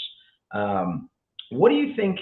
Going back a little bit, so you have all these allegations, and like we sort of discussed throughout time, without any incident, what should a judge or what would a lawyer argue? Let's say 6 months, years go by, and all those allegations that have sort of kept the child at limited access and limited communication with the mother or father, whatever the issue is. At what point, can you go in for a modification? And a lawyer should be able to argue, look, there's been no incident on my client's end. There's been a lot of accusations, but there's been no violence. There's been the father or mother is doing this, and this without incident. The exchanges are fine. When do you get to argue that point to where, like, let's say a father or mother wants to have 50-50 after months and years of just muddying the water with all this nonsense? Well, I think when we are coming back to it, remember that every issue of fact in a child custody comes back to how does it touch on the best interest of the minor child? And when we're talking about the best interest of the minor child, we're talking about their socialization, their health, their safety, their education, their welfare. And so you need to always bring it back to, take it out of the interpersonal conflict and take it back into, I offer this child this, just as a father, number one, but also, you're going to show your living situation, the things that you want to do for them, the activities that you want to do, having a full family, both sides of the family, because, one of the worst things about a domestic violence is they don't just lose the father, they also lose the grandparents, their cousins, their aunts, their uncles, right? This whole side of them, this whole side of what makes them, right? Right. They lose all these people, right? And that's a travesty, right? And so you need to show most of these judges, and I really do believe that most judges, they want to get it right regarding giving these children the best lives that they can. I really do believe that. Some of them have maybe need to, be off the bench after they've gotten really jaded, and this is their 10,000th custody case, things like that. But I really do see a genuine regard in most family courts for the children. So you have to take it out and say, look, this is what I bring to the table for this child. One, just by being the father, but two, again, what can I do and what are my plans for these children? These children, what can I provide them? How can I enrich their lives, right? And so, to me, you want to go into, okay, this is my living situation. These are the family members that they're missing. These are the events that they're missing, right? They're missing, having all of if we've got a big family, all of their stepbrothers and their cousins being at their games and supporting them, being at their graduations, being at all these. these things. Right. And so I think it is very important to take the bitterness out of it, right? To not dwell on the past other than what you have to do to refute those allegations, right? But again, Right. I always want my clients to be forward looking, right? What are we doing in the future to give these kids the best lives possible? Right. So that's what I think a father should focus on if they find themselves, behind the proverbial 8 ball, right? Right. Go the other way, Sometimes in golf, if you're stuck in like a big pot bunker, you got to shoot backwards to get out, right? Right. So, Yeah. so you just got to do whatever you can to stay in the game, right? Absolutely. What do you think the punishment let's talk about in criminal cases, false allegations that are unfounded, or you actually find that this person has perjured themselves.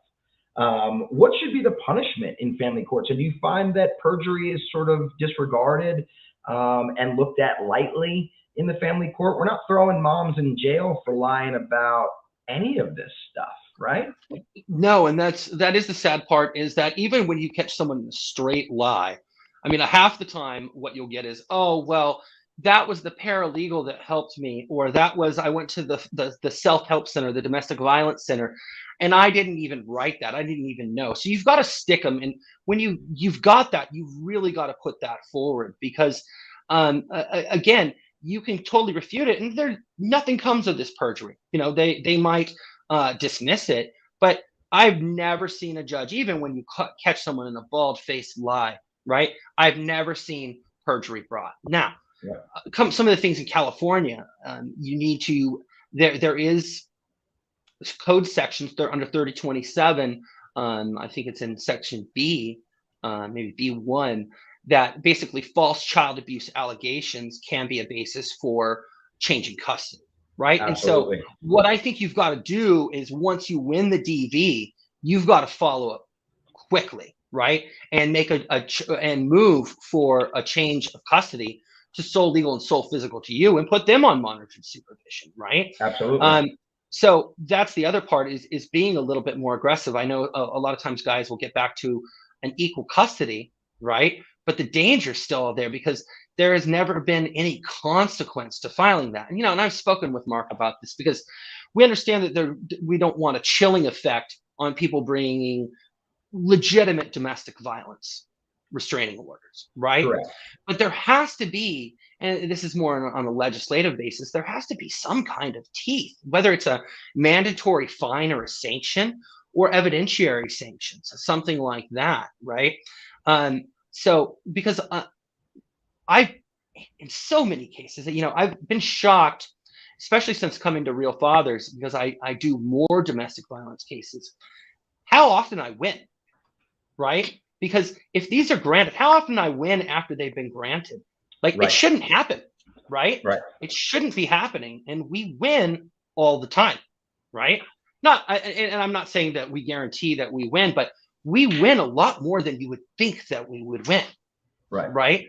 And so that is an area I wish that it was a clear and convincing evidence standard, and I wish that there were some teeth in the domestic violence saying, hey, if you push forward on this, here's the consequences. And maybe that would chill the false allegations, right?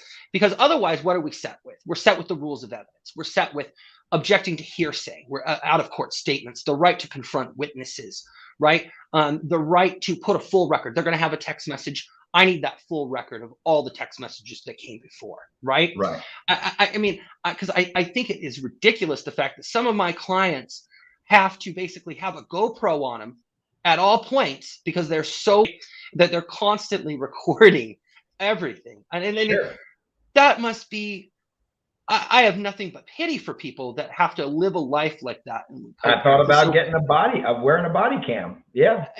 And I have legitimately have clients that have done that. I mean, I remember having a case once where I basically told my client, he was an accountant and he worked by himself. And I said, hey, if she shows up at your place, you need to get the heck out of there, right? You need to get someplace public. He did that. He ran to his car. She ran out, started banging on his car. She breaks her finger, goes to the ER, gets it. she gets a restraining order against Of him for course. 21 days. Now, did we win that later?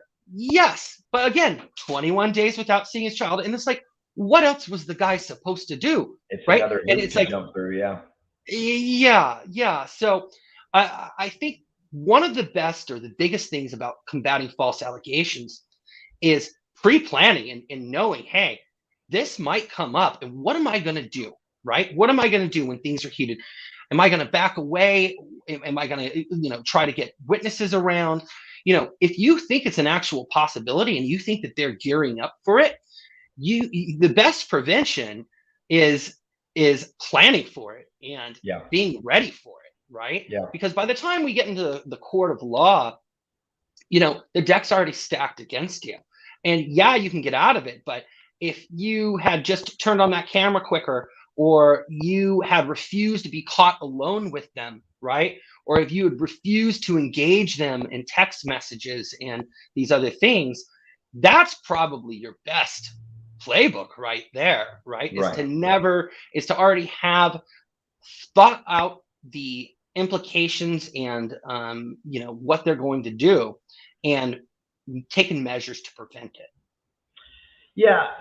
So Ryan, we got about 6 more minutes, and I wanted to kind of finish on one subject before we kind of transition here. As an attorney, do you think it's wise to sort of bring to a judge's attention what are some of the negative effects? And we can discuss some of them. And please give us your, as a father, I can tell you some of mine too. What are some of the negative effects that false allegations can have on a father and the kids during these high conflict disputes? Well, gosh, I mean, if they come young enough and they're oft repeated, a parent, the opposing party can actually create a false narrative that the child believes. That's one. Which gets into what? Parental alienation aspect. Correct, where we're going next. Coercive control. Yeah, that transition, baby. Yeah, exactly. But realistically, I mean, it runs the gamut, doesn't it? The child thinks that they did something wrong, right? Because a lot of times these kids will internalize it, right? And they will believe that if they could have done something, they could have saved mom and dad. Another dangerous one you get, and it runs into alienation, is the parentification of a child, where the children will look at, well, dad's strong and mom has these problems. Well, I'm just going to side with mom to try to protect her, right? And a certain set of kids do that, right? So, but I mean, realistically, if you look at the whole gamut of what can it have? It can have problems for these children at school. It can cause them to withdraw, right? It can cause them to not be into the same things that they used to be in before. But I think the worst thing is the loss of family, the loss of their entirety of their family, and that big group of people that love them, the constant support and emotional love that these children love their parents, and they just want to be around, right? Our children are given to us perfect, and it's our job to mess them up as little as possible. Right? Yeah. And so when you have these false allegations, and so mother is telling them and their parents are telling them what a bad person you are, and they look at it and say, wait, but dad's only been anything but great to me, right? And so it causes them to question themselves. Again, it's cognitive dissonance, because what they know in their heart is not what they are being fed. And they don't think that mom is lying. No, they don't want to, and they're not set to that, right? Most kids, again, they just want the unconditional love from both parents. And so to me, there's no greater disservice to your children than making false allegations of abuse, of trying to limit a parent that cares. Yes, I mean, if there's terrible substance abuse issues, if there's true violence, then you know what? You need to take care of your own house, and you need to get better. If you did mess up, if you went down the wrong path, then you need to clean up your aisle and then come back, right? And come back stronger and a better parent, right? If that really happened. But, I do believe that, these groups that are encouraging people to file false allegations to get a leg up in custody and support, I mean, it's reprehensible, right? Absolutely. It really is. It really is. And they don't seem to care about, and just to wrap it up, they don't seem to care about a man's or a father's mental health or the mental health of the children. We have kids just living on all kinds of prescription meds and depressed and anxious fathers. Let's not talk about the suicide rate of men and get into all that because we have a couple more minutes. But let's talk about not just the effects on children, but what's happening to these men. What does it do to a child when a father's financially and emotionally destroyed to the point where he wants to take his own life? He gets hooked on drugs. He's drowning himself in alcohol, and he's being reckless, not because he's a bad person, but he doesn't know the people that are supposed to help in this situation. That's the courts. That's why they exist, are the destroyers. And they don't know who they're on their knees begging to God. And that's what I can tell you in my own experience, I've experienced, and it took a lot. So any of those of you who are going through false allegations, get help. Like Ryan said, you talked to me directly about a lot of those subjects, Ryan. Clean up your side of the street. If you made a mistake because of the breakup was messy, and emotionally abusive people can trigger emotionally weak in the moment people, and we make mistakes. Clean up your side of the road. Do the things that you're supposed to do. Keep fighting. Keep enduring. And Ryan, I'll let you have the last few words. Mark's going to pop on in a minute or two, but what do you want to tell us and while we're closing out about false allegations? Well, I number one want to say, where there's life, there's hope, right? And you can always come back. And again, even if it was wrongful, even if you didn't do what they said you did, you have to keep plugging along. Where there's life, there's hope. But also, you've got to fight at these stages. When there is false allegations, you need to bring every witness. You need to leave no stone unturned, right? You have to have a good lawyer to keep bad evidence out. You need to have a good lawyer to get good evidence in, but you have to show the full story, right? You have to go into it. So again, I don't like to give the other side a lot of time. I like to head straight into it.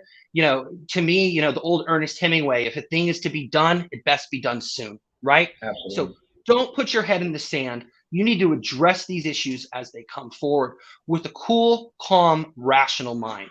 Because number one is your kids. Your kids are the most important thing in the world. They're your greatest gift. They're your greatest future. And they're your only shot at immortality, right? For most of us, right? So, again, to me, you've got to maintain, you've got to keep on, and you've got to be better for your children.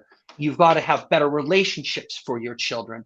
And you've got to, even when it comes to someone on the other side who's making up these false allegations, you need to either figure out how to deal with them, or how do I take my child out of this negative situation, right? You have to have fight, and you can do it respectfully, and you can do it in the correct ways. But again, you can't just sit back and say, woe is me, and complain to everyone and say how unfair. Yes, life is unfair. Is that the common refrain that we get from life is, gosh, this isn't fair, right? But we can do so many things to be positive and have a positive outlook in the future. Absolutely. Ryan, thank you so much. Guys, my name is Chris Cole. That's Ryan Dreyer with the Father's Rights Attorneys. Mark's going to pop on here in a minute. If you guys want to check out my podcast, We the Parents Podcast, you can check it out anywhere that you view podcasts. And we are all here today for this man right here for having us on. Thank you, Mark, so much. And guys, make sure you go on Amazon right now and get your copy for $6 or 99 cents of the Father's Rights Playbook. You don't want to miss that. And let's get Mark on the bestsellers list. Awesome. Hey, thank you guys both for everything. That was some amazing content there. So moving on to the next panel, we're going to have a heavy West Coast flavor.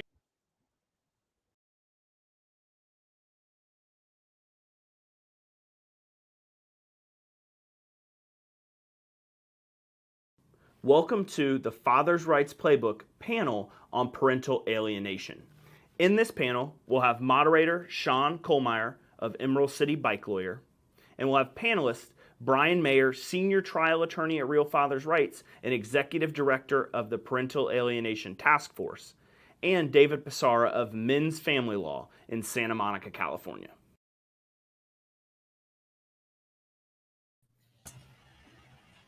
Can you hear me? Hey, guys. Can you hear me? Sean, I hear you. Brian? Yes, I can hear you as well, sir. David? You can both hear me? Right. I seem to have a little bit of a lag.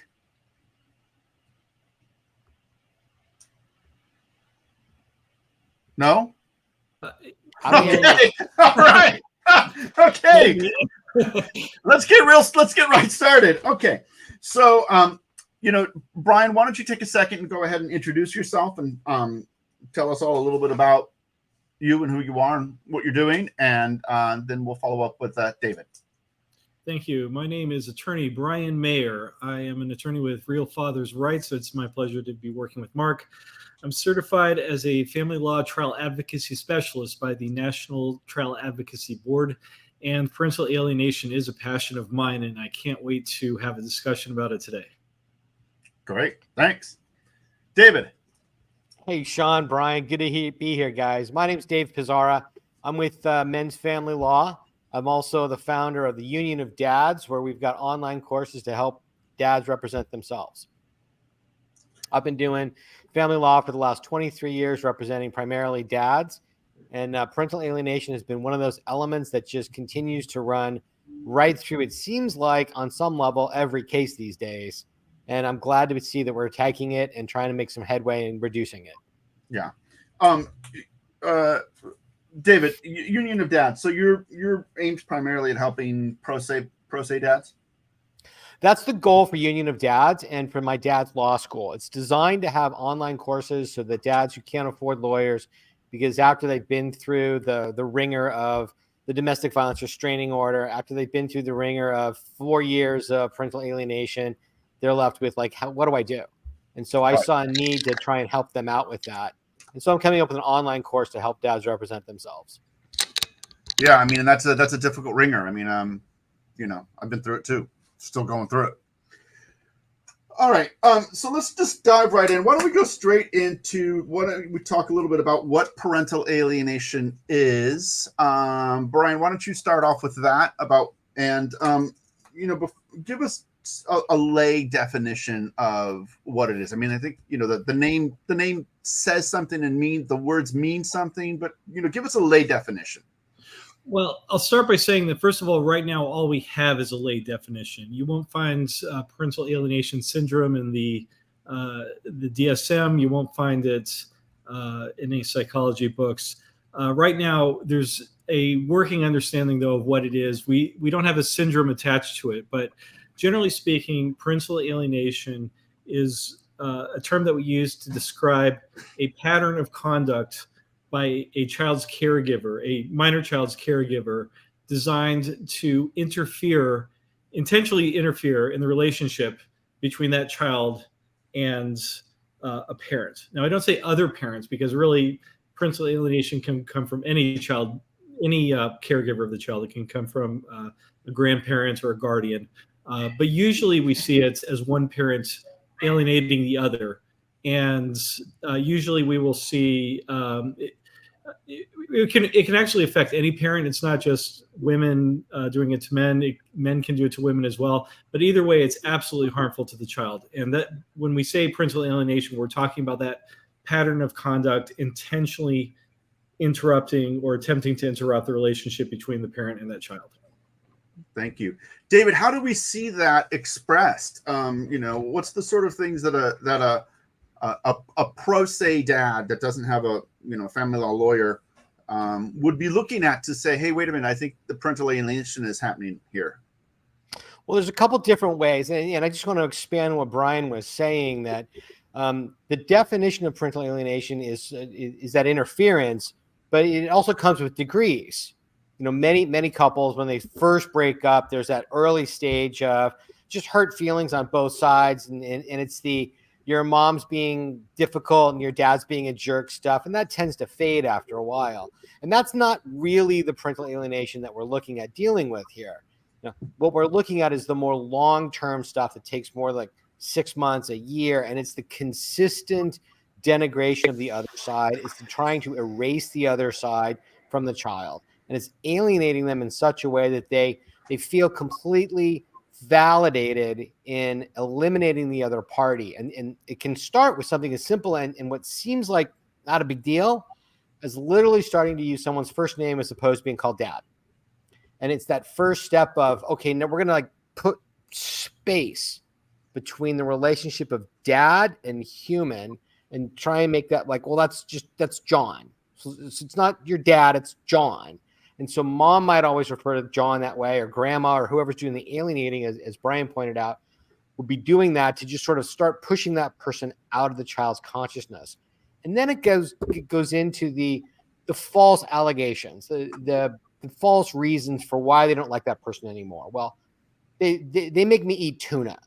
Like, I don't like going over there because they make me eat tuna. Like, what? Like, that this makes no sense. It's this completely illogical reasoning that the child's engaging in that pushes the other party out.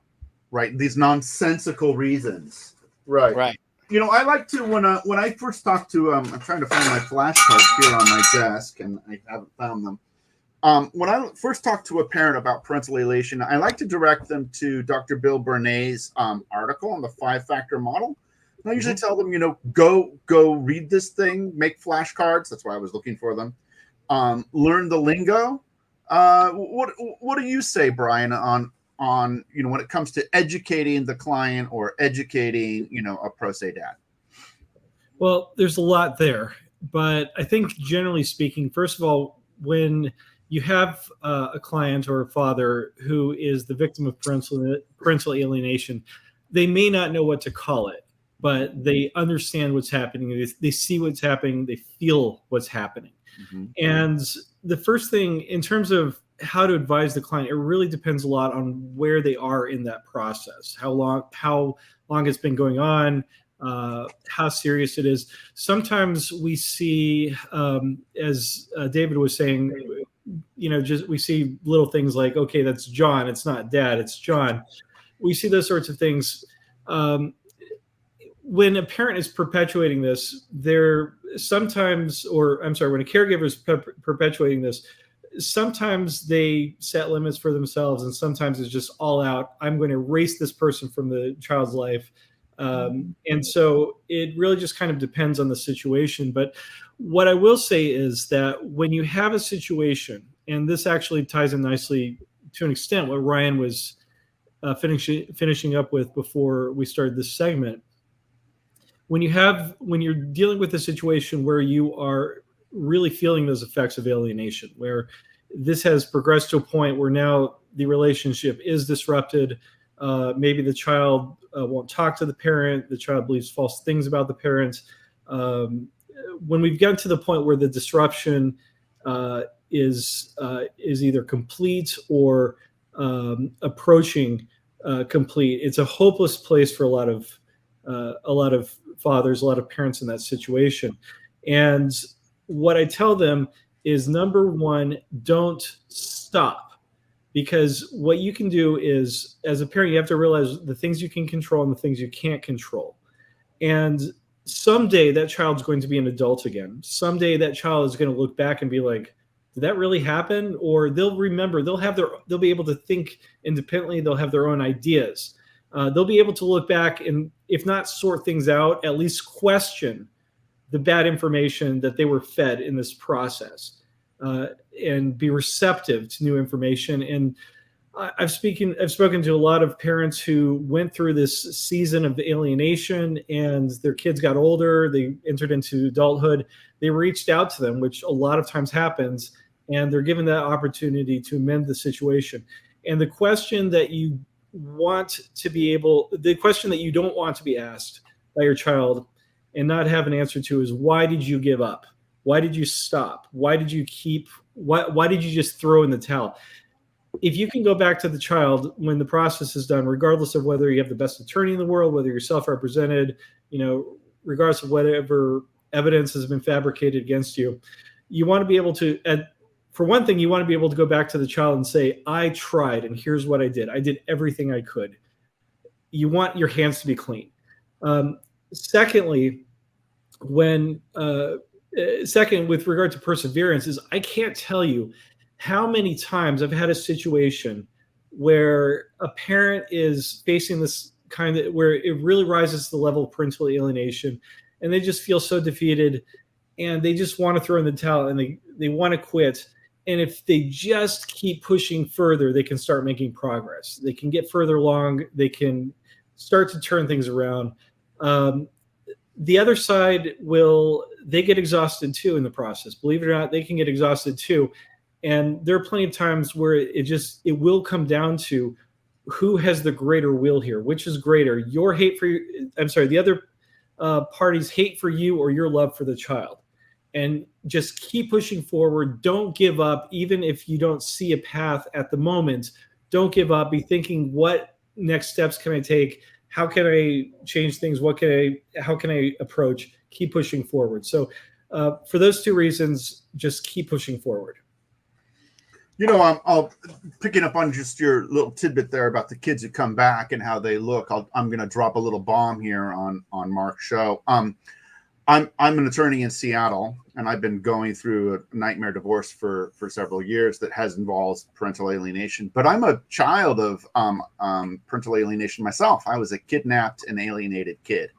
My mother and my paternal grandmother had a nasty fight for custody. My mother lost.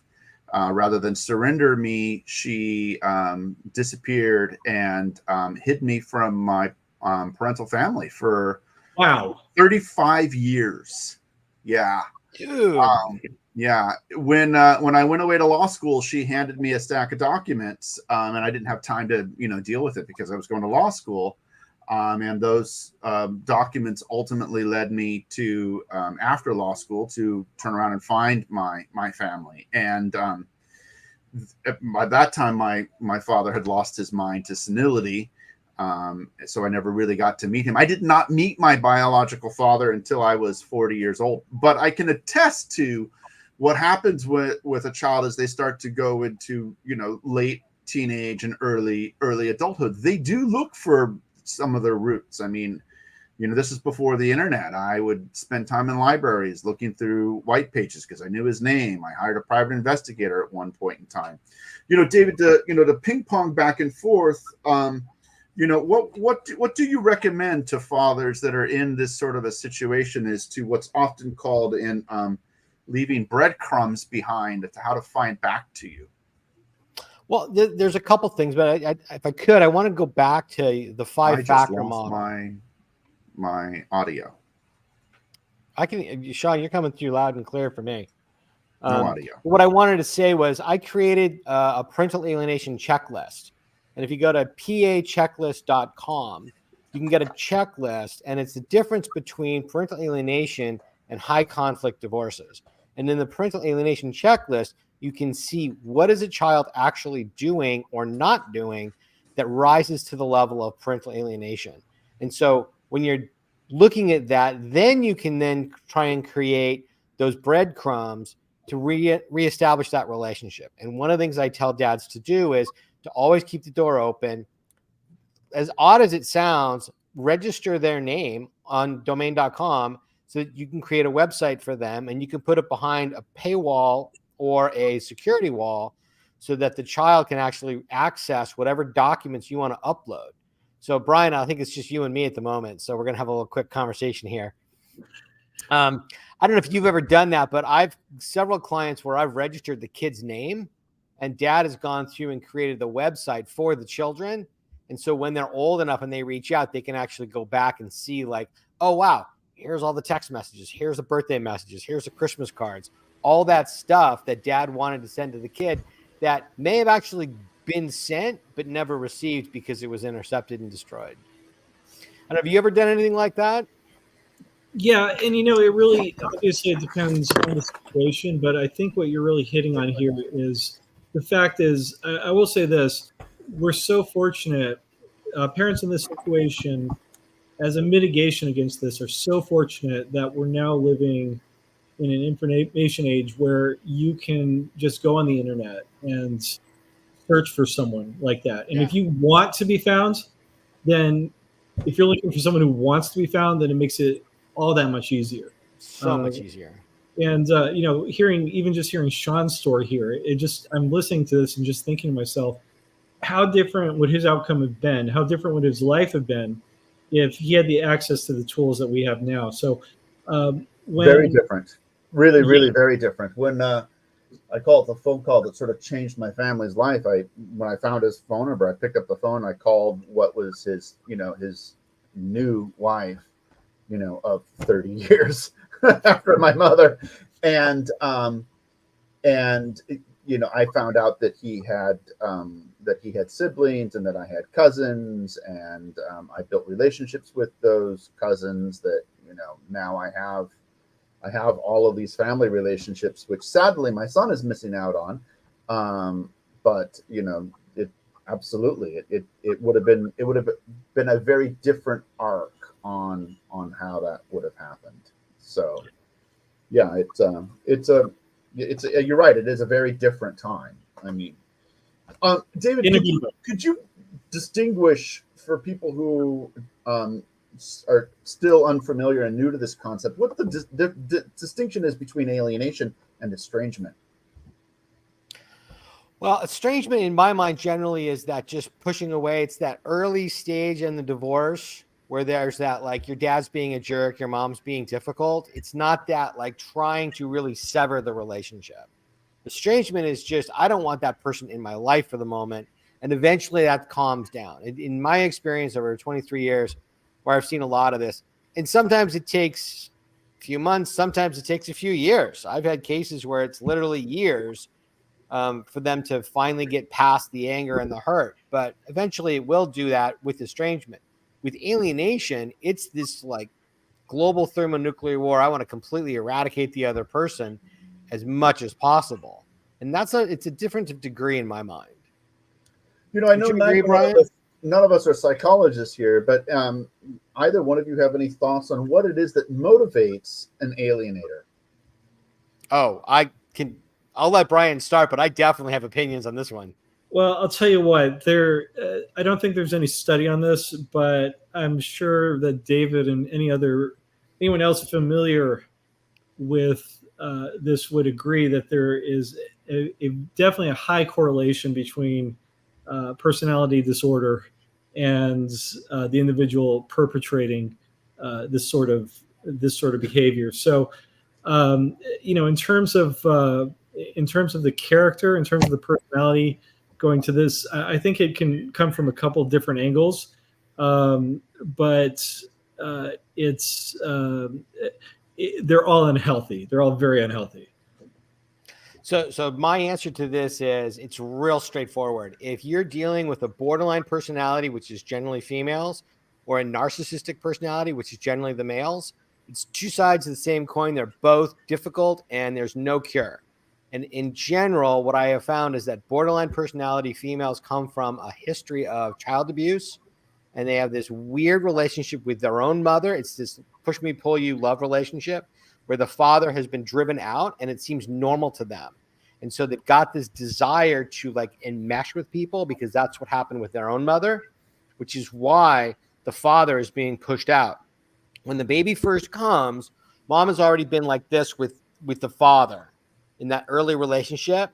And as soon as the baby comes, what ends up happening is his mom moves away from the husband or boyfriend and wants to enmesh with the child. But you can only be enmeshed with one person at a time. And so to do that, you have to drive the other person away in order for the parent to enmesh with the child. Normally, what we see is a lot of moms doing the enmeshment with the child and trying to push dad out. But statistically, the reality is that it happens about probably 60-40. And the thinking is that the reality is that's probably more of an economic difference is what we're seeing in the courts. And in reality, it's a 50-50. It really is equal between the genders. And it's just an economic of which cases are being prosecuted and fought. And that has to do with who's got the resources.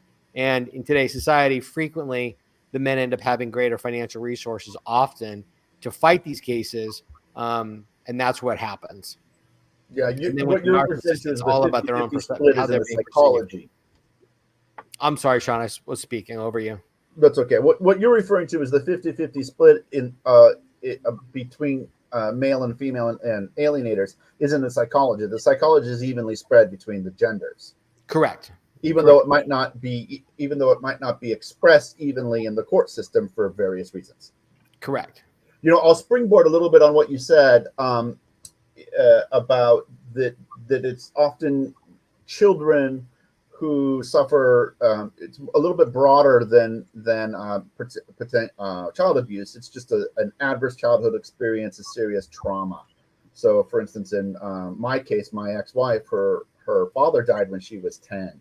So she grew up without having a father in the household. I don't think it's any surprise that she, exhibited the exact behaviors you're talking about and shoved me out the door when he was 8, 9, 10, because that's how she sees what is normal. Yeah. So, moving a step beyond the psychology here, can we start to talk a little bit about actually talking about how one deals with alienation in court? Let's talk about the problem with the term right now. What's going on outside in the DV world, inside the court systems, about just use of the term, and I'll refer to my reference here. So, Brian, why don't you pick that up for us? Gladly. And not to go backwards, but I might also add antisocial personality disorder as another underlying culprit to what's going on. But basically, here's what I'll tell you. I've seen, at least here in Southern California, I've seen a shift in the courtroom culture as it pertains to parental alienation. If you'd asked me about this maybe 10 years ago, I would say that if you use the term parental alienation in court, you're going to, if the judge doesn't roll his or her eyes, it's going to they're going to be tempted to do it, simply because there's a lack of familiarity with the concept.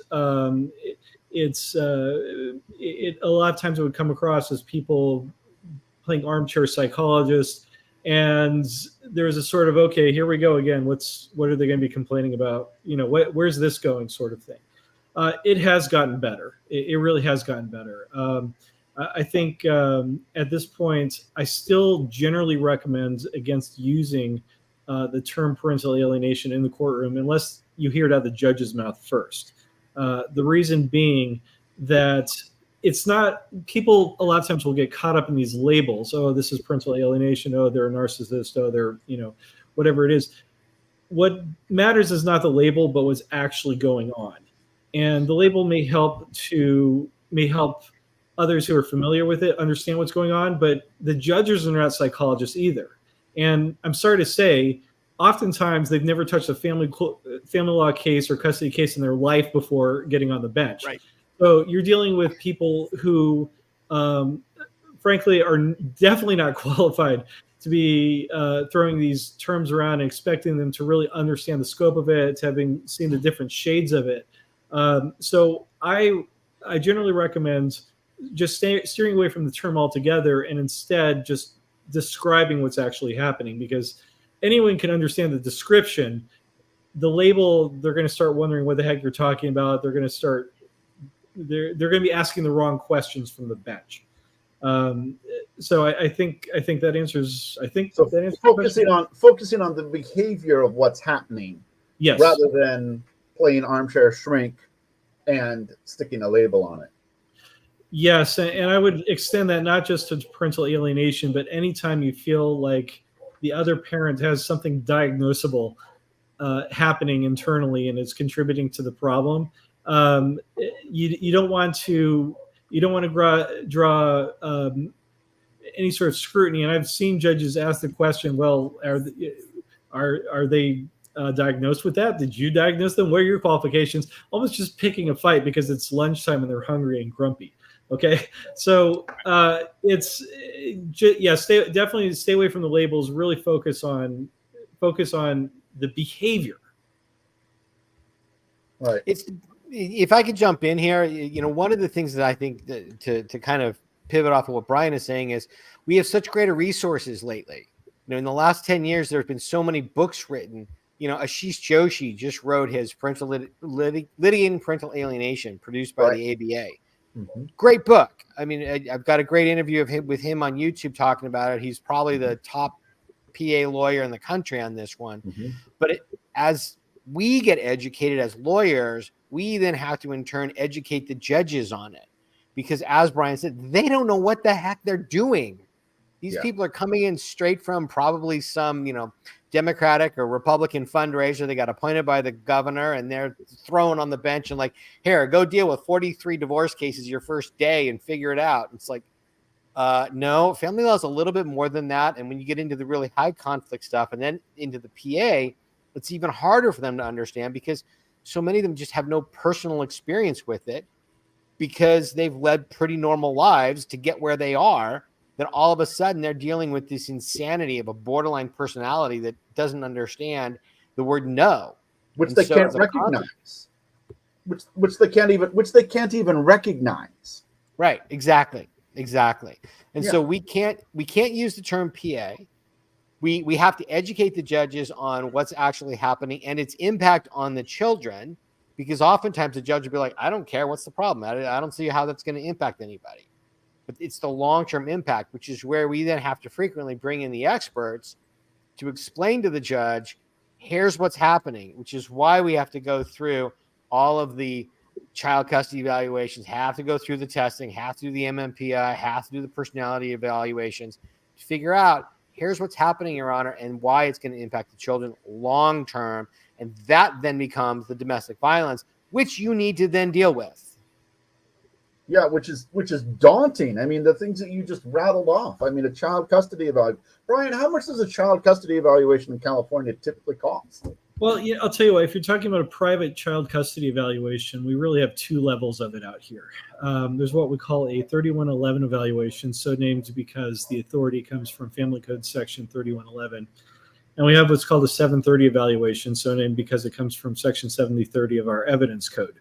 And really the difference is the level of investigation from the evaluator. The 730 evaluation will typically include psychological testing, possibly diagnosis. They'll do the Rorschach ink blot tests where, what do you see? Oh, it's a bunny killing a butterfly or whatever. And so it's a lot more in depth. Don't say that. Yes, well, I just be honest for the examination. If you're really in question, get someone else to evaluate you before you go in. But for even for that lower level investigation, usually it takes about, once it actually gets started, it usually takes about 30 to 45 days to complete. That will typically, these days they seem to be running around $6,000. Now, for the 730 evaluation, those will run, if you're lucky, you'll be done in 6 months. And I'd say they're running on the low end, maybe $15,000. On the high end, it approaches $25,000.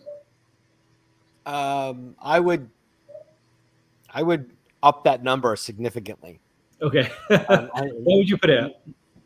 The last one we did was 40,000. And that was pre-COVID. So I'm going to guess that it's going to go higher than that now. So they're incredibly expensive and thorough. I mean, you end up with a book. Like I got a book from the evaluator that's 150 pages on what's going on with everybody in this family, the recommendations, what should happen. And honestly, there's like 3 lines out of it that a judge is going to care about. David, David, are you Southern California? Yeah, I'm Santa Monica. I would bet that I know who your evaluator was just based on that description. So we can talk offline about that. Yeah, offline. So, David, that's a lot of money for a pro se. That's a lot of money for almost anybody. What's a pro se dad to do? There's a couple things. Instead of doing the evaluation, one of the things they can do, which we did out in San Bernardino, we represented a parent and we got the kid who was 17, but still under court order to go into therapy. And so we got the therapist to just start opening up the conversation rather than having to go through the evaluations, because there wasn't a lot of time left anyways for their minority. So it was like, let's see if we can actually get some reunification happening. And that was obviously not going to be a big $40,000 thing. It's $200 a week, and you get 2 of those a month. So it's $400 a month. Expensive, but not insane. That was one way in which we were able to do it. The other way, frankly, was just bringing the court request for the evaluation and getting the court order was enough to make the other side step up and be like, wait, maybe there's something else we want to do here. And sometimes just the mere threat of it is enough to bring people to the table. Yeah, let's talk about that, David. Let's springboard on that. Is there anything that either one of you know about how to rehabilitate a family that's gone down a path of parental alienation for one reason or another, to help me move beyond that and to rebuild, quality family relationships, normal divorced family relationships amongst the parents and amongst the children? Anything? Hopeless? Honestly, I've seen a couple cases where the kid comes back to the alienated parent and maintains some relationship with the alienator, but frequently they become so disenfranchised from the alienator when they realize what's happened because of the pain of the loss. They recognize they lost however many years that was, that they then turn on the parent that was alienating. And frequently that's the problem, is getting that relationship repaired. And it's not easy to do. And I've seen it once or twice, but in limited circumstances. How about you, Brian? Well, I'll tell you, it's when it comes to part of it depends on the alienator to an extent. If the alienator doesn't move past whatever led them to undertake the alienation, they're really not going to be able to have a cohesive, separated family unit. You can't. You're talking about someone who doesn't want to play by the rules, who really isn't particularly cared about honesty. They're willing to use really dirty means that hurt their child to inflict the alienation. So if until something changes inside of them, there's really not going to be anything that's going to, of their own will, play nice or try to have a normal relationship. The only thing that really works for individuals who are still in that dark place, frankly, is force and the threat of force. And when I say force, I'm talking about consequences through the court system. And that can be, oftentimes that can be in the form of contempt. Okay, you get alienators tend to feel like they don't have to comply with court orders, or if there's any weakness, any chance for to circumvent a court order because maybe it's not specific enough, then they'll take that opportunity. And they really have to, the only thing that's going to make them oftentimes do the right thing is fear of consequences. So in terms of, overall, the prognosis for any sort of rehabilitation or repair that involves the alienator is very poor. And I would say the alienated parent really has to be looking at, should be really focused on how to, they should be focused just on the relationship with the child, and then to the extent that the other parent is involved, what they can do to mitigate further interference. Yeah, I'll speak from my own experience. I mean, when I realized what my mother had done, and I mean, because I always knew I had I always knew that my biological father was out there, but I didn't know that, basically everything that she told me about him and his family and all of that was a complete lie. By the time I realized that, I mean, the level of anger that I had at my mother was, really quite profound, and it completely changed our relationship. If she hadn't been so near to death, it would have been a very different relationship.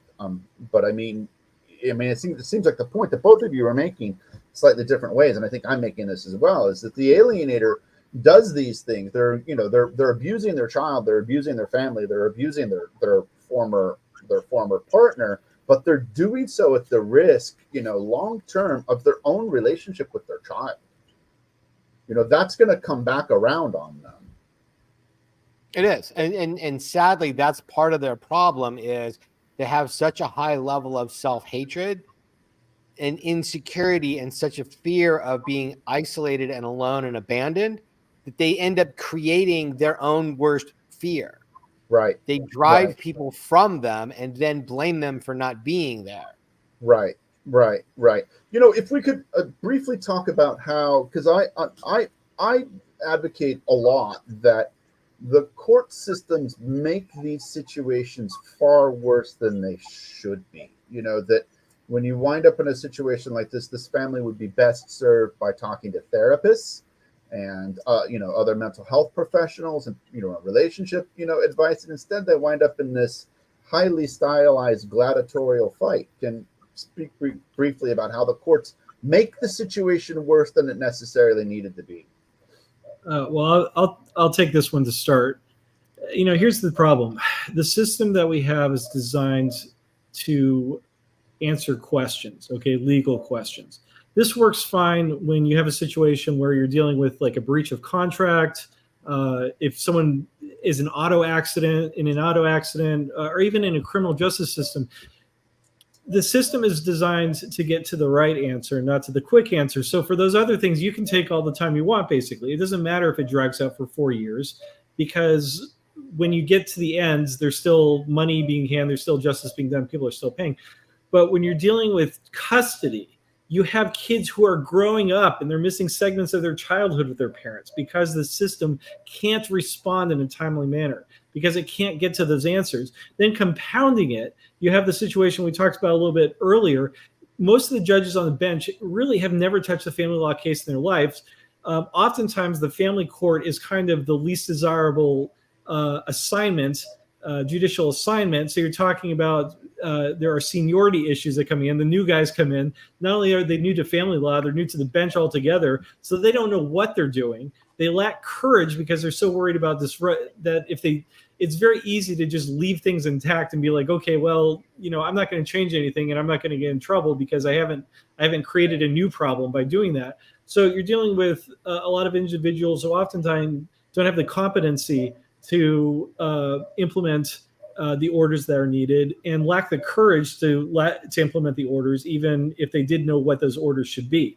So you are fighting to an extent an uphill battle, oftentimes just trying to get the court to do something about what's going on. And for me, in my experience, it's not so much, I see less of a problem with the courts doing the wrong thing as it's a problem of them not doing anything or not doing what needs to be done. It's a restraint holding back. I will use the word cowardice because that's how I see it. 100%. We got 7 minutes here, David. Everything Brian just said, I think, is 100% true.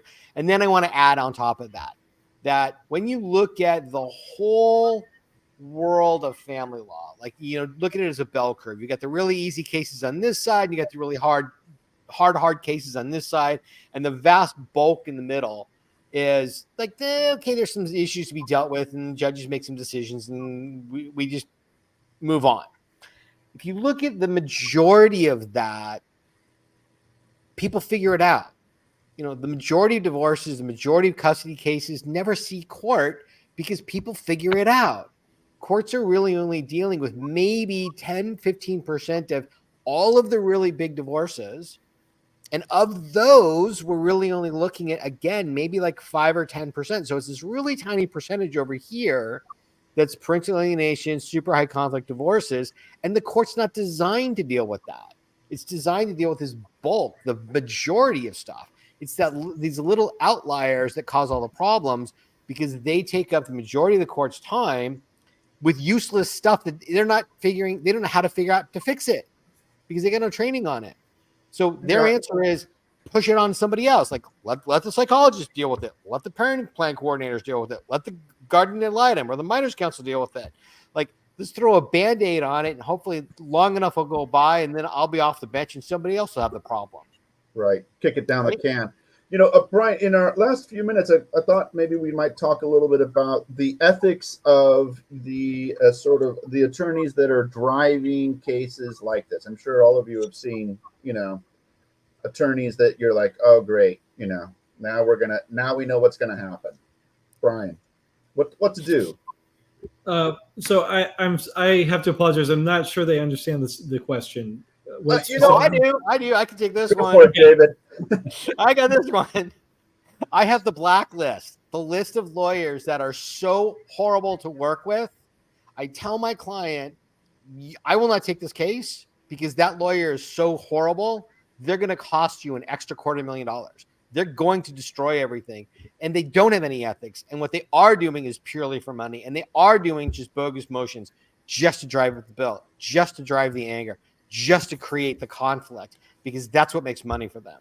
I've got a whole list of them, and I think they're horrible, horrible people because I see it happen way too much in court. We're dealing with people's lives. We are dealing with people's families, and we should have an ethical obligation to find the quickest, smoothest way to find peace for these people. Even if that means they never talk to each other again, at least it's peace. The problem is that there's too much money involved because these lawyers are willing to gin up people's emotions, because when you're dealing with a borderline personality or a narcissistic personality, it's all about them and they don't care what happens, and they're an easy target to just get cranked up, and then you're off to the races. Yeah. That's my rant.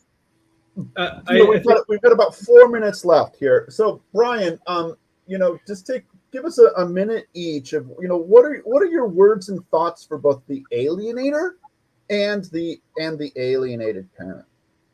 Easy. For the alienator, it's going to come back on you. You're not going to win. Ultimately, you're going to make everybody miserable, and at the end, it's going to come back on you. To the alienated parent, keep pushing forward. Most of the time, your child will come around at some point. Don't give up. David, if you can springboard on that, on what Brian just said, and say then, what do you think if an alienator realizes they're an alienator, what should they do? And what should an alienated parent do when they realize they're alienated? Well, the alienator needs to get into therapy to deal with their core issues, because what's really happening is they're playing out their childhood traumas. That's what's going on. It's unresolved stuff that they haven't dealt with. And to the alienated parent, it's as hard as it is, you have to just dig deep and keep going. You have to find another resource, one more day to just throw in there, whether it's one more birthday card, whether it's one more text message, whether it's one more just holiday card, whatever it is, outreach to that child to keep the door open. Because as Brian said, they most likely will come back. Most people do come back. Yeah. So Mark gave us a 2-minute warning. So Brian, go for it. Give us 60 seconds, and then David, 60 seconds. Okay. Well, I think ultimately what it really comes down to is when you're talking about parental alienation, when you're the alienated parent, I really recommend that you talk with other parents who have experienced the same thing. And it's so much easier now. There are fantastic social media groups, Facebook, various other avenues where you can connect with other people who are going through the same things. And I think really importantly, if you do that, you're going to encounter a lot of people who successfully got through it and came out on the other side. You're going to need that encouragement. You're going to need that inspiration. And just remember always that you're doing this for your child. If your child had cancer, you would wait by their bed. You would wait on them. You would not give up on them. Your child has a cancer in their life, and you need to not give up on your child just because it's hard. Even if your child can't see what's going on right now, your job as the parent is to not give up. Yeah, I love my son. I'll never give up on him, ever. Yeah. David. So I would say two things. One, if you have questions, whether it's parental alienation or high conflict, just go to pachecklist.com and you can get my checklist to figure that out. And if you're looking for support, go to isnaf.info. It's ISNAF. It's the International Support Network for Alienated Families. It's isnnaf.info. It was formulated 15 years ago by me and a therapist who decided that she wanted to do something. And it's been around a very long time. They have support groups for parents. They have trainings. There's lots of resources there. And the last one is you can go to pasg.info. It's the Parental Alienation Study Group to get information and resources, access to other therapists, access to other lawyers, access to other parents who are all fighting the same fight to get the support you need. All right. Thank you, gentlemen. And, since we're plugging Mark's book, buy Mark's book. Yeah, Mark's book. Yeah, get Mark's book. Get Mark's book. I've read, and it's good. Can't hear you, Mark. Can't hear I don't know him. what you're saying. Yeah. Your little icon says mute. Still muted.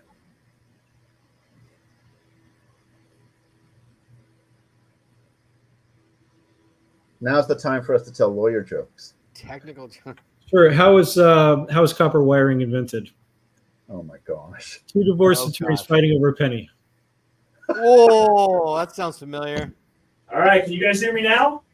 Hey, there he is, man of the hour. Awesome. Thank you so much. That was an awesome panel, guys. So much great information. Sean, David, Brian, thank you so much. And I'll talk to all you guys soon, but thank you. Thank you. Mark. Appreciate you having me on. Take care. All right, so we still got over 130 people on the stream. This has been an awesome night. We're coming back to the last panel here, and this is gonna be the first time I've introduced him like this. But someone who I've gotten to know really well over the last couple of years, and is someone who's done research in a very unique area. And that is Dr. Casey Sowers. Casey, how you doing, Mark? Well, sir, how are you? I am good. I'm good. We've been texting back and forth all night, and this event couldn't have gone any better. And I'm glad we get to finish it up together. Absolutely. And I do want to put on a comment kind of where they closed off, and they were saying, if your child had cancer, you to be by their bedside. And I know emotions when you go through this are extreme, ups and downs, and you're like, I'm going to go to court and it's going to be over, and then it doesn't go the way you think it did, and then you're down, and it's crazy. And this is what personally worked for me, and I would recommend it to anybody. I can't see why it would ever fail anybody. Is you need to, if you ever are faced with this situation, if you're in this situation now, you need to think about it not as I'm going to go to court and I'm going to do this, and this is what's going to happen. You need to think that if your child is 5, you're going to be doing this for the next 13 years until that child is 18, and really even beyond, because you're still tied to that other parent. If it's a high conflict thing, so if you can, it will completely change how you view and how you react to things if you're able to set your expectations and your game plan out that far. Play the long game. And that way, when they do something, you're like, you can take a step back and say, you know what? I know what they're doing. They're wanting me to react, but this is what's going to happen. And, you're able to approach it much more calmly, collectively. And you're not on that roller coaster of being up and down. It allows you to think a lot more clearly and make better decisions. Yeah, I tell a lot of our clients that you signed an 18-year contract, but it wasn't with a pen. Right. So couldn't agree more. So I want to turn over to you. Tell us a little bit about yourself. Who are you? And I think the most interesting part of you is what you've been doing, I guess, what culminated your last couple of years of work. Right. So as you know, and some watching may know, I was for 2 years, I was executive director for the Father's Rights Movement. And I stepped down in October of last year. My bandwidth with work and school and everything just got way too much, stretched way too thin. And I wasn't able to do everything as effectively in all the areas that I wanted to. and the needs that the fathers' rights movement needed at the time really needed more hands-on, day-to-day operational approach. So I stepped down, but I'm not out of the cause. And that's one thing. We've got a lot of great organizations. You know, they've been on here tonight. Chris Cole, Mark, I mean, everybody. There's lots of people. And I think Mark Ludwig said at the beginning, you know, 4 years ago, this was a completely different scenario, this cause and everything that we're being involved in. And it's changed. It has changed a lot. People are working together collaboratively. They're not, you know, working against each other. So that's great. And in doing that, you know, when I started working with the fathers' rights movement, I was in the midst, the heat of my child custody dispute. And I was also starting a doctorate degree about midway there. And I was doing something on machine learning and natural language processing. And it was a business degree, right? So I'm trying to do something in that realm. I'm like, man, if only I could compound my time. But, you know, this child custody dispute, you know, that's law, that's psychology, it's not business. Or is it? You know, when my attorney's office hours are 9 to 5.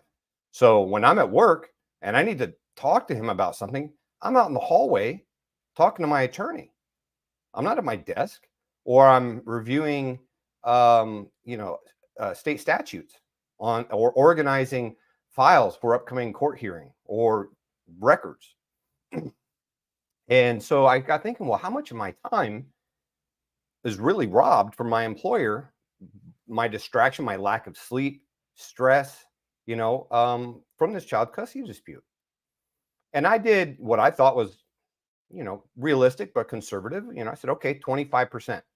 And I took that by the number of parents affected. So there's 13,000 custodial parents, or excuse me, around 13 million custodial parents nationwide, which means that for every custodial parent, there's a non-custodial parent. So you're looking at 26 million people. And that works out to like 13% of the entire US workforce of working age individuals 18 to 55. Times the median average salary of $55,000 a year is a significant number. Just 25%. You're looking at $250 billion a year in lost productivity. Now, this is significant because, and I know a lot of people that have heard this before, like, who cares about the corporations? Like, who cares if they're losing money? This is my child. Well, you care. And here's why. And I don't need you to confirm or deny this, Mark, because I don't want to get you in trouble with anybody.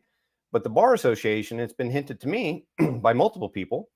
Well, they want to keep things divisive because, well, that, you know, the people within their association, that's their livelihood, right? So they're feeding off of this. So they you know, they're the biggest adversary in getting laws changed, the bar associations in each state, because they think it's better, more financially, you know, beneficial to keep things divisive. So corporations, what do they do with a lot of their money? Well, they have lobbyists in the Capitol. They put their money towards campaigns for legislators. Well, if corporations realize, hey, we're losing millions of dollars a year for a single organization, you know, nationwide, billions, maybe they'll change where their campaign dollars go. There's a book, Divorce Court, estimates that the divorce industry is a $55 billion a year industry. How does a ragtag group of subjugated fathers that are broke, and, you know, if they speak up about anything, they're going to, you know, go to jail for contempt of court. How do they stand up against a $55 billion industry? Well, in the military, what you do is, if you're outgunned, you switch to guerrilla warfare. You attack supply lines. And supply lines in this case is money from corporations that go to campaigns. So that's why it matters. That's why we care about how this affects corporations. Because once they realize that, and then they start changing where they put their campaign dollars, they also do other things that will help their bottom dollar, but it's an alignment of interest because it also helps our cause. It helps equality. And I won't say just fathers. It helps equality, mothers, fathers, children. You know, when I went through my my custody dispute, I went for 50-50. And I was, the respondent.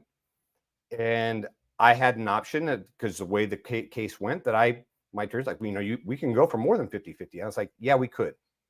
But it's the principle of the matter. I'm not trying to take my daughter away from her mother, even if, some ways I feel that would be better interest for my daughter. It's about equality. So when I did the pilot study, I found a lot of data that I'll be going through for years, really. One of the things I actually found is that, National Parents Organization, they did a report card for each state, giving them an A, B, C, D, F, based on a qualitative review of their state laws and how equal they were. And the study that I got, I wanted to use states that I got at least 100 responses for, minimum. And so the highest grade state that I got that minimum was Arizona. And then the other state was New York, which had an F. Arizona had an A minus.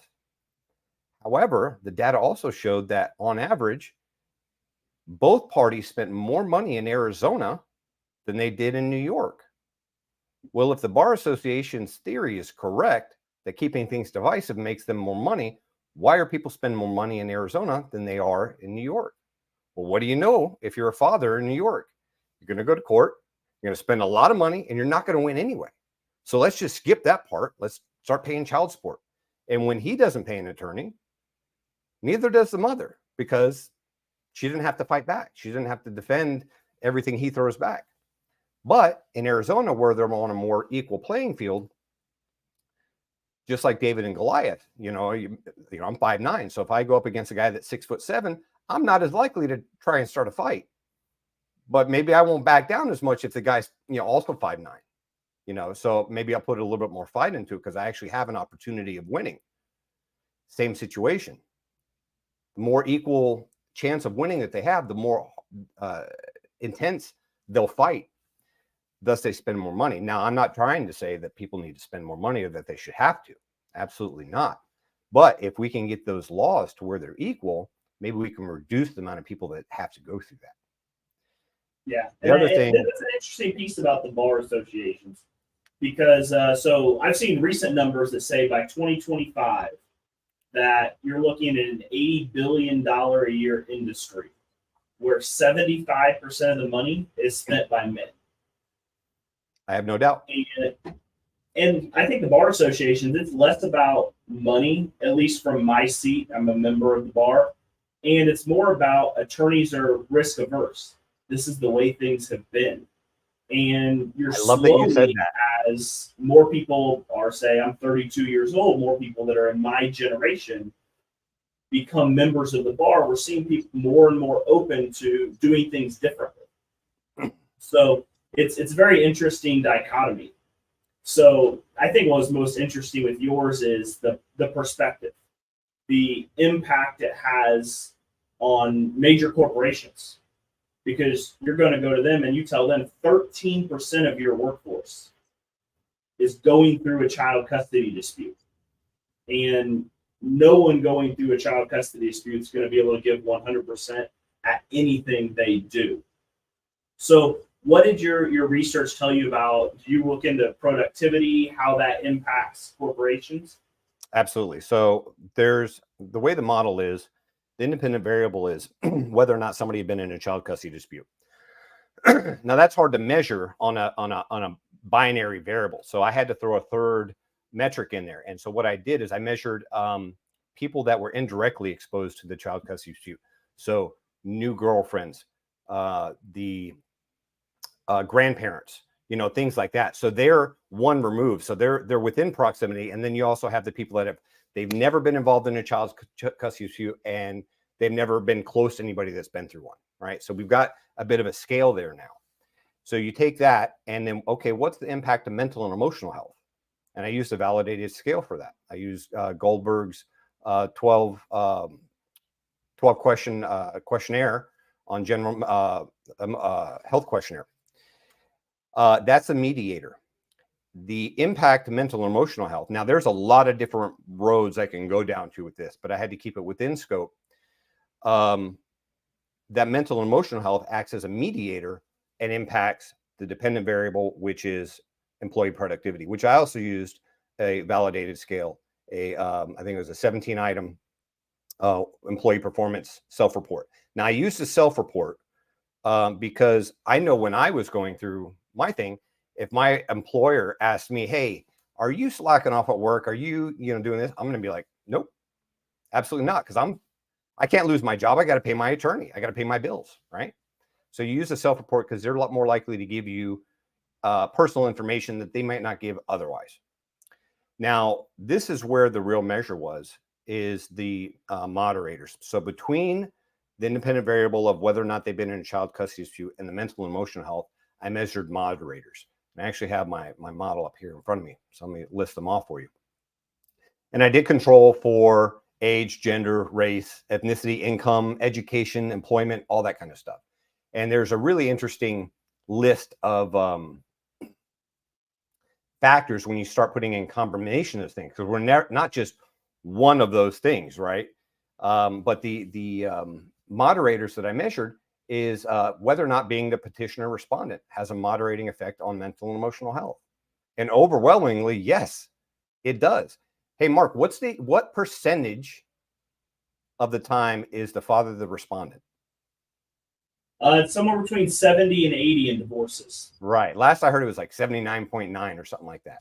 Mm-hmm. So the respondents have a significantly higher impact to their emotional health, or a negative impact, I'll say. So they're significantly more impacted, and as they were talking earlier, having that first mover advantage, as the person without that first mover advantage, you're always on the defense. You're always defending yourself. That's going to significantly impact. You're the one that, maybe the other party took off with the child. You don't know where they're at, and you're waiting to get to court to be able to see them. That's going to impact your mental health because they had the first mover advantage. The second one is whether or not time sharing determination was agreed upon by both parties or ordered by a judge has an impact to mental and emotional health. And it does, but not to a significant amount. It does overall, but not between the two. And then whether or not you were the custodial parent, if that has an impact, and whether or not you were married to the other party. Now, the thing is those last three, if you start taking combinations of those, you get some really, really interesting stuff. And in my defense of the dissertation, they asked me, well, why didn't you do this? And I was like, well, because we only had a limited amount of time to really get in and analyze this. But it is set for future research. Absolutely. But one question that I had in there that I asked all three of the different groups within the independent variable, those directly affected by a child custody dispute, those indirectly affected by a child custody dispute, and those not ever exposed to a child custody dispute, they were all within 1% of each other on how much a person would be affected throughout their workday or work week if they were involved in a child custody dispute at 55%.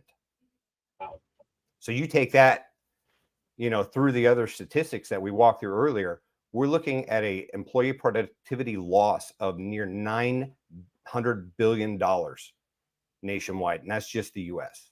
Now, this isn't just a U.S. issue; this is a worldwide issue. So some of the remedies are, okay, change where the campaign dollars go, and start incorporating whether it be co-parenting counseling, more mental health stuff, reduced legal services into employee assistance programs. Now, this is all 10,000-foot view, just so people can put this into perspective and see how it hits home. If you work for a 10,000 person organization, they're looking at an impact or a productivity loss of $72 million a year. Do you think that's significant to them? Yeah. A 2,000 person organization is somewhere around $14.5 million a year in productivity losses. That's significant. That's That's above what our target growth rate is for GDP as a nation. So, I mean, this goes into completely, international economics and everything else. It's that at that scale. Now, that doesn't necessarily translate down to the individual that's currently going through that. And I understand that. I do. But I think that's in it when you're going through, it's really hard to think beyond that. And I think that's, why one of the reasons this is so significant. When we were in Kansas City at that conference and we had that senator there, and I asked him, I said, hey, if somebody came to you and they had stats on how much money corporations are losing, for their constituents, would that be, important? Would that be significant for you? And the guy just froze, like, I've never thought about that. He's like, yeah, that would be really important. I'd talk to him. So where I'm at now is I've done this study, I've done the data. I have everything, and I would love to just put it out there, but that would take away the weight of it. So now I have what I'm doing now is I'm working to get it published in a academic journal, which is what will really give it weight. Put the math in there, and my hope is to spur, even if people disagree with it, and they go and redo this study to try and disprove me. Perfect. Do it, because I know that it's there. I know that it works. Yeah. I know it's 100% correct. And even in just doing that, it just confirms exactly what confirms my study is what it'll do. I think that's the crazy thing for me. Your study is so different, but it's a cog in this really 30-year body of research that says maximizing time with each parent, lowering conflict and divorces, improves every aspect of every single individual touched by the family court system. Well, one of the things that I found was, when you listen to people talk, and it's he said, she said, and this and that, and he did this. And I mean, I can imagine being a judge and just listening to both sides all day long and just be like, what, I don't believe either one of you. I'm just tired of hearing things going back and forth. Well, here's some statistical facts. Or people argue, well, there's no science to back that up. Well, now there is. That was one of the points of this study.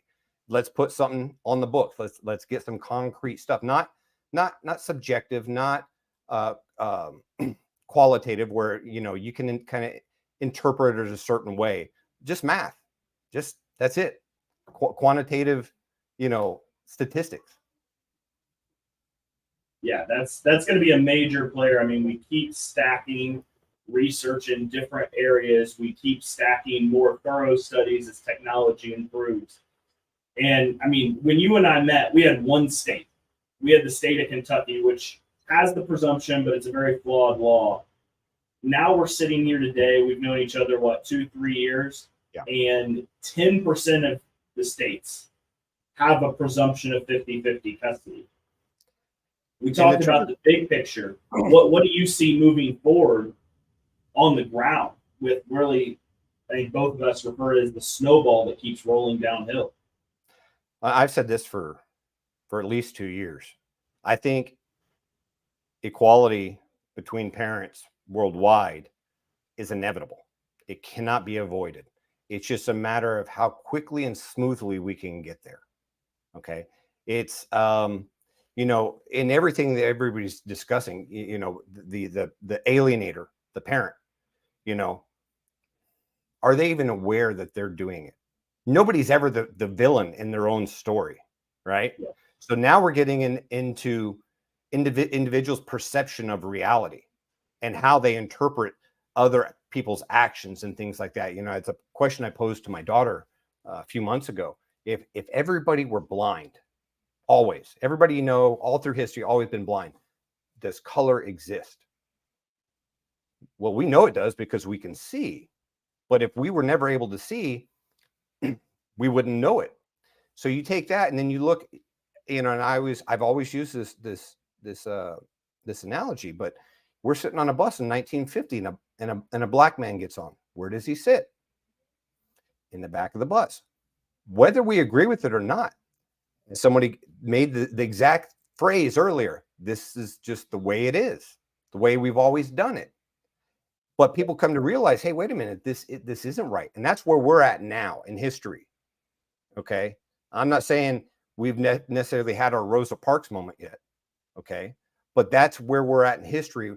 And I'm not comparing atrocities. I'm just talking perception of reality. And, because you don't know, like the reality, the colors existing or not existing is whether or not you've experienced this as a father. I didn't know. I mean, yeah, people are like, oh yeah, you get the kids every other weekend. You don't think anything of it because that's the way it's always been. You just go about your day until you go through it. And then you're like, whoa, wait a minute. There's so much more here. This is really messed up. When I was executive director, TFRM, I hired out some writers. They're like, well, what do you want me to write? He's like, I never even knew this was an issue. What do you want me to write? I said, well, write about how you never even realized this was an issue. So unless you're really exposed to it, most people aren't even aware of it. It's not even in their realm of reality. So podcasts like Chris Cole's, like Kenneth Rosa have done, like you've done yourself, and this book, bringing that awareness and educating people, educating the public, educating legislators. That's all a part of it. And you could say, oh, well, this is wrong and this is wrong. And the legislators, just like the judge, oh, yeah, I got it. I understand. Wait a minute. Now we're talking dollars. Okay, now I'll listen to you. Because that's campaign dollars for me if I can help out my company that's sponsoring, my run for governor or what have you. Now they're going to start listening. And all those other things that they've been hearing are going to start coming together and making sense. And they're going to be like, wow. Oh, okay. They had something, but they just weren't able to perceive it yet because they hadn't experienced it. I think you touched on a really good point, and I think I'm probably a little more bullish on the comparisons than you are. I mean, in the 1860s, we had slavery abolished. In the 1920s, we had suffrage. In the 1960s, we had the civil rights movement. In the early to mid 2000s, we had the LGBT movements and gay marriage being legalized. This issue impacts a larger number of people than any of those issues did. And we have to realize that every single one of those issues, I use slavery to the civil rights movement. We abolished slavery and said this is wrong.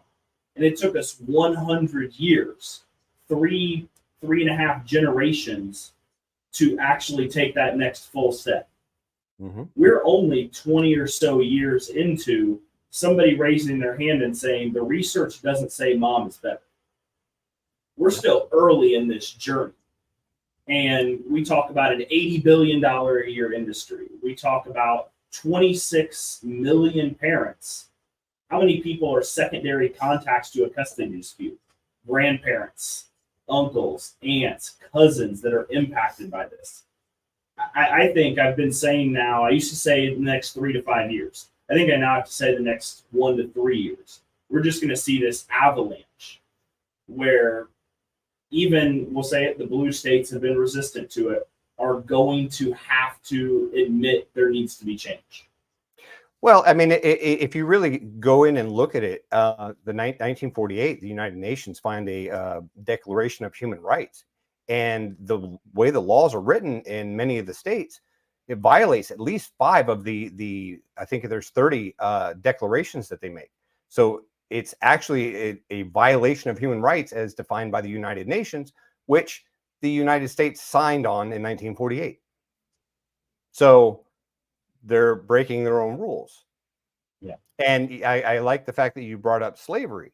And I'm sure there are points where slaves didn't even really realize they were slaves. They realized they weren't getting the same treatment as other people, but it was in their reality. This is just the way it is. Well, let's look at the way the system is now. We're taken to court. We're subjugated. We're told to shut up. If we don't shut up, we go to jail. If we don't work, we go to jail. Just work, shut up, pay your child support. Title 4D circulates that money around the government. And what's the best way that you can have a slave is for the slave not to know they're a slave. Yeah. It's modern day. That's all it is. They just change the way that they do it.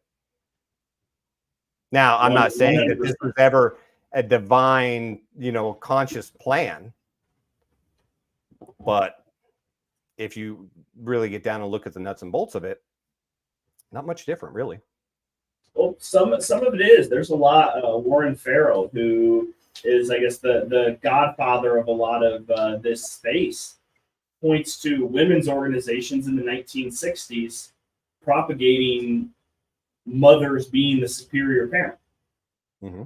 And those that spoke out, including Warren, were pushed out of these organizations. Craziest thing, men's rights advocate Warren Farrell started his career as one of the foremost feminists. Right. And was pushed out of the movement when he said, hey, in the 60s and 70s, when he raised his hand and said, hey, this research points to something different than we're pushing. And that's a big problem in research is it can be influenced so much by what a person wants to see the outcome be. Now, and I lost my train of thought. I was going to say something, but maybe it'll come back. Yeah. Well, I don't want to keep. We're about 40 minutes here, and I want to give you a chance to all the fathers. We've literally had thousands of people tonight on the live stream. What advice would you have with them? You're a father who's been through family court, come out the other side, and you've built this life. You have this research. You have everything going on. What advice would you give to a guy who's maybe 5-7 years behind you and has the bulk of his family court time ahead of him? If someone outside of your family was threatening your child, what would you do? Even if it was a short-term threat, long-term threat, what have you, you would protect your child with whatever means you have. You would be smart about it, strategic. And that's exactly what I would recommend. When I went into my family court thing, I set my expectations, my timeline out. This is a long game. I can't be reactive because that's exactly in the family courts what gets you in trouble. You get reactive and then they say, oh, look, that's him. That's what I'm scared of, because they want that reaction out of you. When you change your focus and your goal and you set your timeline out, you're able to see it a little bit different. Be steadfast. Be strategic in your movements, and not to manipulate the situation, to control yourself, to be the person you are. And remember, you're not doing this to get back at somebody. You're doing this, you're protecting your child. Sometimes there, just like in the US, there are foreign threats and there are domestic threats. And somebody that's potentially mentally unstable is a domestic threat. And I'm not saying that's always the case. I'm just using it for an example. Instability. So going through the family court system can be a threat. So you need to make that as calm and, intentional of a path as you can make it.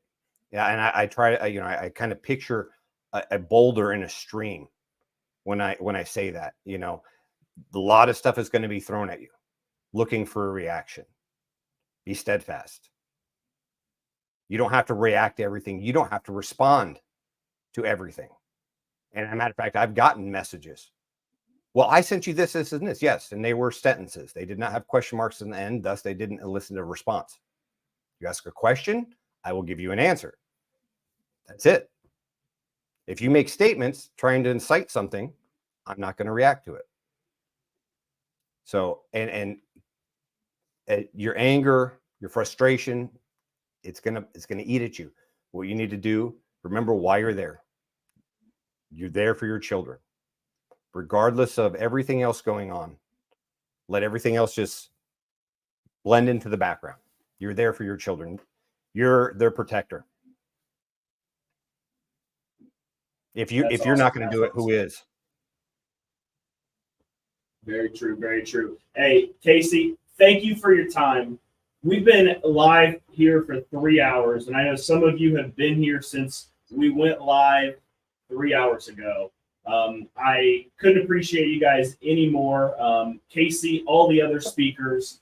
I actually just got a note during this that shipping of our book's going to be delayed a few days because we've gotten so many orders for the book.